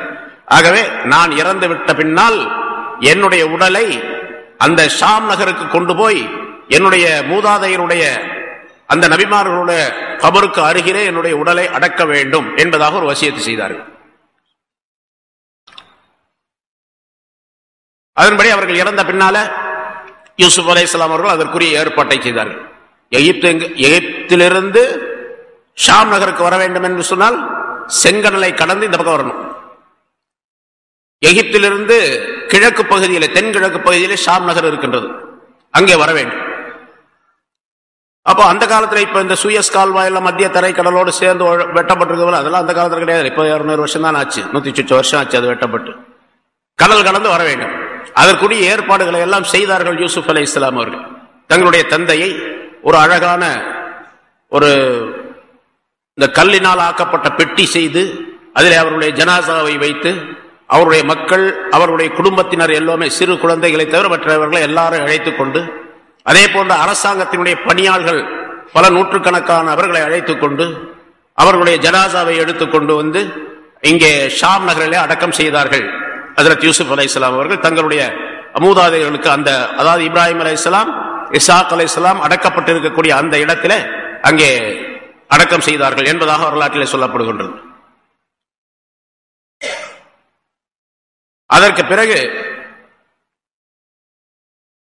யூசுப் அலைஹிஸ்ஸலாம் அவர்கள் அடக்கம் செய்துவிட்டு திரும்ப எகிப்துக்கு வந்து விட்டார்கள். வந்த பின்னால இந்த சகோதரர்களுக்கு ஒரு விதமான மனக்கலக்கம் ஏற்பட்டு விட்டது. தங்களுடைய தந்தை இறந்த பின்னால் தந்தையின் காரணமாக, தந்தையுடைய ஒரு பாசத்தின் காரணமாக நம் மீது யூசுப் பாசம் கொண்டிருந்தார்.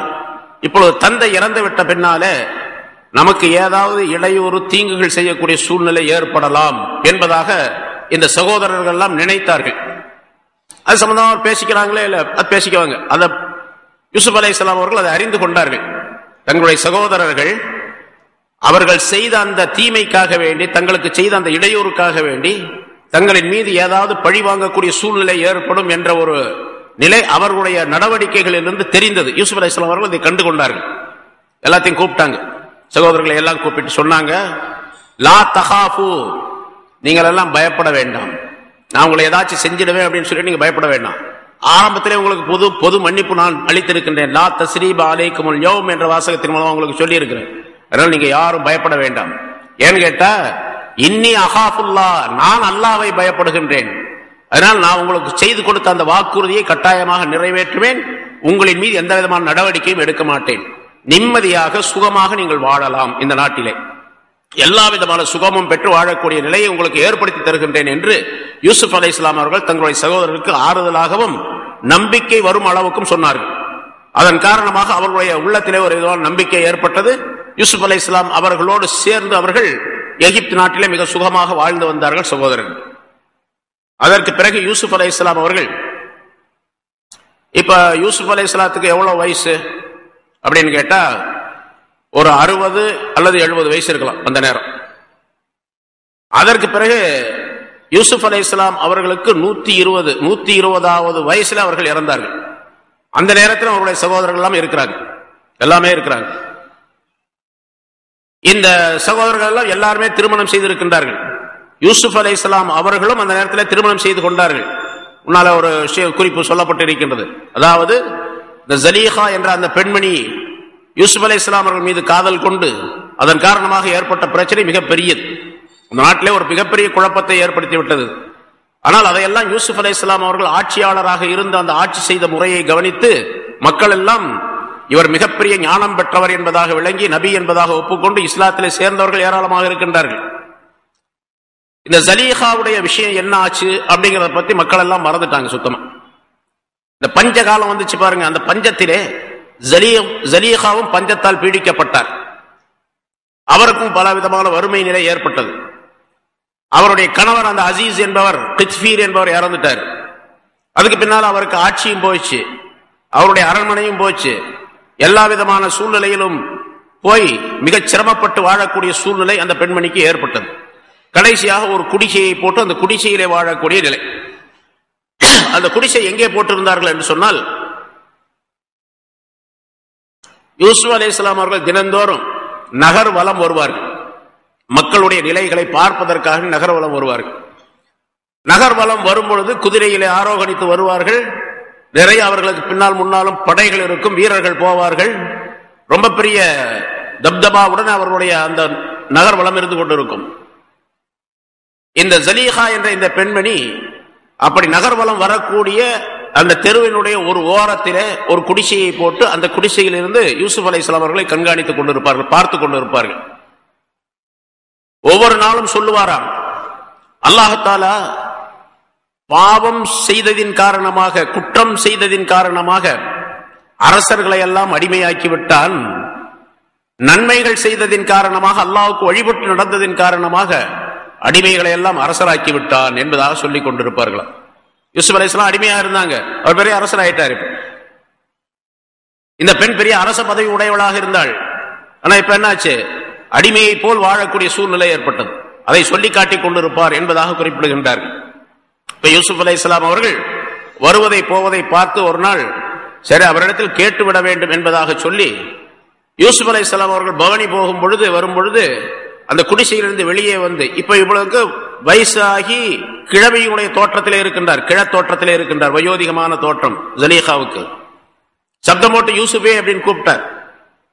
யூசுப் அலைஹிஸ்ஸலாம் அவர்கள் சரி யாரோ ஒரு வயோதிகமான பெண்மணி ஏதோ தேவை போல இருக்கின்றது என்பதாக சொல்லி தன்னுடைய சேவரிடத்தில் சொல்லி அவங்க என்ன வேணும்னு கேளுங்க போய்.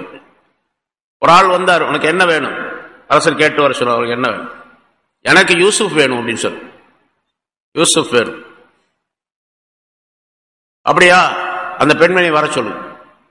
வந்தாங்க. என்ன தெரியுதான்னு கேட்டாங்க. ஒத்து பார்த்தாங்க. ஓ நீ ஜலீஹா இல்லையா அப்படின்னு கேட்டாங்க. உன்னுடைய முசீபத்தின் காரணமாகத்தான் இப்படிப்பட்ட ஒரு சூழ்நிலை ஏற்பட்டது, உன்னுடைய எண்ணத்தின் காரணமாக இப்படி வயோதிகமான நிலையில நீ இருக்கின்றாயே, என்ன விஷயம், சரி உனக்கு என்ன தேவை என்பதாக கேட்டார்கள். அந்த பழைய நினைவு வந்தது. அதை சொல்லிவிட்டு அவர்கள் கேட்கல, உனக்கு என்ன வேணும்? எனக்கு நீங்கள் தான் வேண்டும். நீங்க தான் வேணும். உனக்கு இன்னும் அந்த ஆசையை போகலையா? இல்லை, எனக்கு இன்னும் போகல. நீங்கள் வேண்டும். எனக்கு 3 விஷயம் தேவை. நீங்க அல்லாஹ் தஆலா இடத்துல நபியா இருக்கிறீங்க, ரசூலா இருக்கிறீங்க, அல்லாஹ் இடத்துல கேட்டா அல்லாஹ் கொடுப்பான். 3 விஷயம், 3 கோரிக்கைகள் எனக்கு தேவை உங்களிடத்தில் இருந்து. அது என்ன? ஒன்னு, அல்லாஹ் இடத்தில் துஆ செய்து என்னுடைய வாலிப பருவத்தை திருப்பி கொடுக்க சொல்ல வேண்டும். அழகையும் வாலிபத்தையும் திருப்பி கொடுக்க சொல்ல வேண்டும். அல்லாஹ்வால் முடியாது இல்லை, நினைச்சானா முடிஞ்சிடும். நான் வாலிப பெண்ணாக முதல்ல எப்படி ஆரம்பத்திலே சொல்லியிருக்கிறார், ஜலீஹாவும் ரொம்ப அழகான பெண்மணி தான். யூசுப் அலைஹிஸ்ஸலாம் அவர்கள் மீது இந்த காதல் கொள்வதற்குரிய காரணம் ஆரம்பத்திலே, இந்த சூரா ஆரம்பத்திலே சொல்லப்பட்டது. ஒரு விஷயம் சொல்லியிருக்கிறோம். அந்த பெண்மணி, அதாவது ஜலீஹா என்பவர் இன்னொரு நாட்டினுடைய ஒரு குறுநில மன்னர், ஒரு சிற்றரசர். அவருடைய மகள் தான் ஜலீஹா என்ற அந்த பெண்மணி. அவர் தன்னுடைய வீட்டிலே இருக்கக்கூடிய நேரத்தில் ஒரு நாள் கனவு காணுகின்றார். திருமணம் செய்யப்படுவதற்கு முன்னதாக கனவு காணுகின்றார். அந்த கனவிலே வானத்தில் இருக்கக்கூடிய நிலா அப்படியே கீழே இறங்கி வந்து தன்னுடைய மடியிலே வந்து விழுந்ததாக கனவு கண்டார்.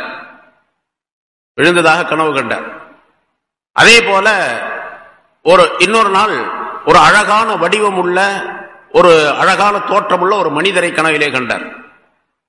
அந்த நிலா தான் இந்த மனிதர் என்பதாக மறுபடியும் முடிவு செய்தார் அந்த பெண்மணி. அந்த அழகான தோற்றமுள்ள அந்த மனிதரை கண்டவுடனே விழித்துக் கொண்ட பின்னால, நாம் திருமணம் செய்வதாக இருந்தால் இந்த மாதிரி ஒரு ஆளைத்தான் திருமணம் செய்வோம். அல்லாஹ் தஆலா ஒரு மனிதரை காட்டுகின்றான் என்னுடைய கனவிலே, அந்த மனிதரைத்தான் திருமணம் செய்ய வேண்டும் என்று முடிவு செய்திருந்தார். ஆனால் அந்த மாதிரி மனிதர் யாருமே இல்லை. அந்த மனிதர் யூசுப் அலைஹிஸ்ஸலாம் தான். பிறகு அவர் தந்தையின் மூலமாக திருமணம் பேசப்பட்டு எகிப்து நாட்டினுடைய அரசராகிய அந்த கித்பீர் என்ற அசீஸ் என்பவருக்கு திருமணம் செய்து கொடுக்கப்படுகின்றார்.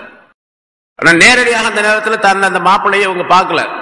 இருந்தாலும் சமயம் அவர் அரச பதவி உடையவராக இருக்கின்ற காரணத்தால் நாம் கனவில் கண்ட மனிதர் அவராகத்தான் இருக்கலாம் என்பதாக முடிவு செய்தார். அதன்படிக்கு திருமணம் செய்து கொடுத்த பின்னால பார்த்தா அந்த ஆள் அல்ல. யாரை கனவுல கண்டார் அவர் அல்ல இவர். ஆக வேறொருவரை திருமணம் செய்து கொடுக்கப்பட்டு விட்டோமே என்பதாக நினைத்தார். ஆனா அது என்னாச்சுன்னு கேட்டா, கடைசியில அந்த குத்பீர் என்ற அந்த அசீஸ், அந்த நிதி மந்திரியாக இருந்தவர் ஆண்மை இல்லாதவராக இருந்தார். அதனால அந்த பெண்மணி இடத்துல எந்த விதமான உறவும் கொள்ள முடியாதவராக இருந்தார். இப்படியே வாழ்க்கை ஓடிக்கொண்டே இருந்தது. அது வெளியே சொல்ல முடியாத உள்ள சூழ்நிலை இருந்தது. கடைசியில தான் யூசுப் அலைஹிஸ்ஸலாம் அவர்கள் அங்கே கடை தெருவில் விற்கப்பட்டு, சந்தையில விற்கப்பட்டு கொண்டு வந்து இங்கே கொடுத்தார்கள். இவரை நாம் வைத்துக் கொள்ளலாம், அடிமையாக வைத்துக் கொள்ளலாம், அல்லது நாம் நம்முடைய மகனாக, வளர்ப்பு மகனாக ஏற்றுக்கொள்ளலாம் என்பதாக சொன்ன பொழுதுதான் யூசுப்பை பார்க்கின்றார்கள். கனவுல கண்ட அந்த ஆள் இவர் கனவுலா, இவர் கணவராக வரணும்ல நம்ம நினைச்சிட்டு இருக்கிறோம், இவர் அடிமையாக வந்திருக்கிறார் அப்படின்னு சொல்லி அங்கே வளர்ந்துகிட்டே இருந்தார். அவர் வாலிப பருவம் அடைந்த நேரத்தில் தான், ஒரு 30 வயசு ஆறு நேரத்தில் தான் அவர்களுக்கு இந்த ஆசை வந்தது. பிறகு நடந்ததெல்லாம் முன்னாலே சொல்லப்பட்ட விளக்கங்கள். இப்ப அந்த மாதிரி யூசுப் ஜலீஹாவும் ஒரு மன்னருடைய மகளாக இருந்த காரணத்தினால் அந்த பெண்ணும் அழகாக இருந்தார். இப்ப யூசுப் அலைஹிஸ்ஸலாம் அவர்களிடத்திலே அந்த பெண் கேட்கின்றார், எனக்கு பழையபடி என்னுடைய வாலிபமும் அழகும் திருப்பி கொடுக்கப்பட வேண்டும், அல்லாஹ் தஆலா நீங்கள் அதை கேட்க வேண்டும். அதே மாதிரி நான் எப்படி சுகமாக வாழ்ந்தேனோ அதே போன்றுள்ள ஒரு ஆட்சி, அதாவது ஒரு சுகமான வாழ்க்கை எனக்கு தரப்பட வேண்டும், அதையும் அல்லாஹ் இடத்தில் நீங்க கேட்க வேண்டும். மூன்றாவது அதான் எப்பவும் உள்ளது, உங்களை நான் கல்யாணம் செஞ்சுக்கிறேன். மூணாவது அது எனக்கு உங்களை நான் கணவராக அடைய வேண்டும். இந்த மூன்றையும் நீங்கள் அல்லாஹ் இடத்தில் எனக்கு கேட்டு பெற்று தர வேண்டும் என்பதாக சொன்னார். இங்க இந்த குர்ஆனுடைய ஆயத்தில் இது கடைசி முடிய போகுது. குர்ஆனுடைய இந்த ஆயத்துடைய கடைசி வரைக்கும் இவ்வளவுதான் இருக்குது. ஜலீஹா என்ன ஆனார் அப்படிங்கிறத பத்தி குர்ஆன் சொல்லல. சில சரித்திர ஆசிரியர்கள், அதே மாதிரி தௌராத் இன்ஜீலை படித்த சில ஞானவான்கள், அவர்கள் எல்லாம் ஜலீஹாவுடைய கதையை இப்படி சொல்லுகின்றார்கள். ஹஜ்ரத் கஅபுல் அஹ்பார் ரலியல்லாஹு தஆலா அன்ஹு தௌராத்தை நன்றாக கற்றறிந்த மிகப்பெரிய மேதை, அவர்கள் சொல்லுகின்றார்கள். தப்சீர் குர்ஆனுக்கு விளக்கம் சொல்லக்கூடியவர்களே தலையாய இருக்கக்கூடிய இப்னு அப்பாஸ் ரலியல்லாஹு தஆலா அவர்கள் சொல்லுகின்றார்கள். இன்னும் சில சரித்திர ஆசிரியர்கள் குறிப்பிடுகின்றார்கள் இந்த சம்பவத்தை. இப்ப நான் சொல்லக்கூடிய அந்த சம்பவத்தை, சரி, யூசுப் அலைஹிஸ்ஸலாம் அவர்கள் துஆ கேட்டார்கள், அந்த பெண்ணுடைய விருப்பத்தை அல்லாஹ்விடம் கேட்டார்கள். அல்லாஹ் தஆலா அவர்களுக்கு வாலிபத்தையும் அழகையும் தந்தார். அதே மாதிரி அவர்களை திருமணம் செய்து கொண்டார்கள். அவர்களுக்கு அரச பதவியும் அரசருடைய மனைவி என்ற அந்தஸ்தும் கிடைத்து விட்டது. திரும்பவும் அரண்மனையிலேயே, அரச அரண்மனையிலே வாழக்கூடிய சூழ்நிலையை அல்லாஹ் தஆலா அவர்களுக்கு அந்த பெண்மணிக்கு தந்து விட்டார். ஆனால் யூசுப் அலைஹிஸ்ஸலாம் அவர்களை திருமணம் செய்த பின்னாலே யூசுப் அலைஹிஸ்ஸலாத்துடைய சகவாசத்தின் காரணமாக, அவருடைய உறவின் காரணமாக அல்லாஹுடைய பயம் அதிகமாகிவிட்டது. அந்த பெண்ணுக்கு தான் செய்த தவறுகளை எல்லாம் நினைத்து மன்னிப்பு கேட்டார் அல்லாஹ்விடத்தில். பயம் அதிகமாகி அதிகமாகி அதிகமாக அல்லாஹ் தஆலாவிடத்தில் இபாதத் செய்யக்கூடிய சூழ்நிலை ஏற்பட்டது.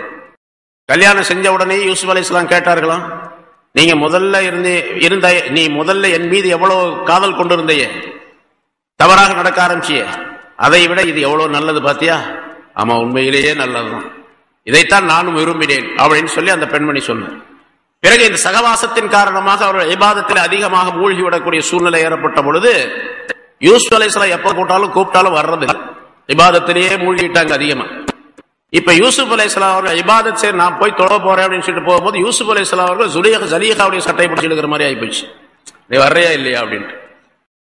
அந்த மாதிரி ஒரு சூழ்நிலை ஏற்பட்டு அப்ப சொன்னாங்களாம், ஜலீஹா சொன்னார்கள், நான் இப்பொழுது என்னுடைய ரப்புடைய வணக்க வழிபாடுகளில் ஈடுபட்டு இருக்கின்றேன், அந்த இன்பத்திலே நான் மூழ்கி இருக்கின்றேன், இந்த இன்பம் எனக்கு பெரிதாக தெரியவில்லை, அது பேரின்பமாக இருக்கின்றன்னு சொன்னார். எப்படி ஜலீஹாவுடைய அந்த சம்பவம் அவரை திருமணம் செய்து கொண்டார் என்பதாக சரித்திரங்களில் சில சரித்திரங்கள் குறிப்பிடப்படுது. ஆனால் குர்ஆன்லயோ ஹதீஸ்லயோ இந்த முழுமையான சரித்திரம் கிடையாது. சில அறிஞர்கள், இந்த குர்ஆனுக்கு தப்சீர் விளக்கம் சொல்லக்கூடியவர்கள் இந்த கருத்துக்களை சொல்லுகின்றார்கள்.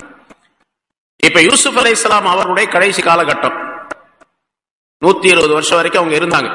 நல்ல திறமையான ஆட்சி, அழகான ஆட்சி, அற்புதமான ஆட்சி, மக்கள் எல்லாம் மிக சுகமாக வாழ்ந்தார்கள்.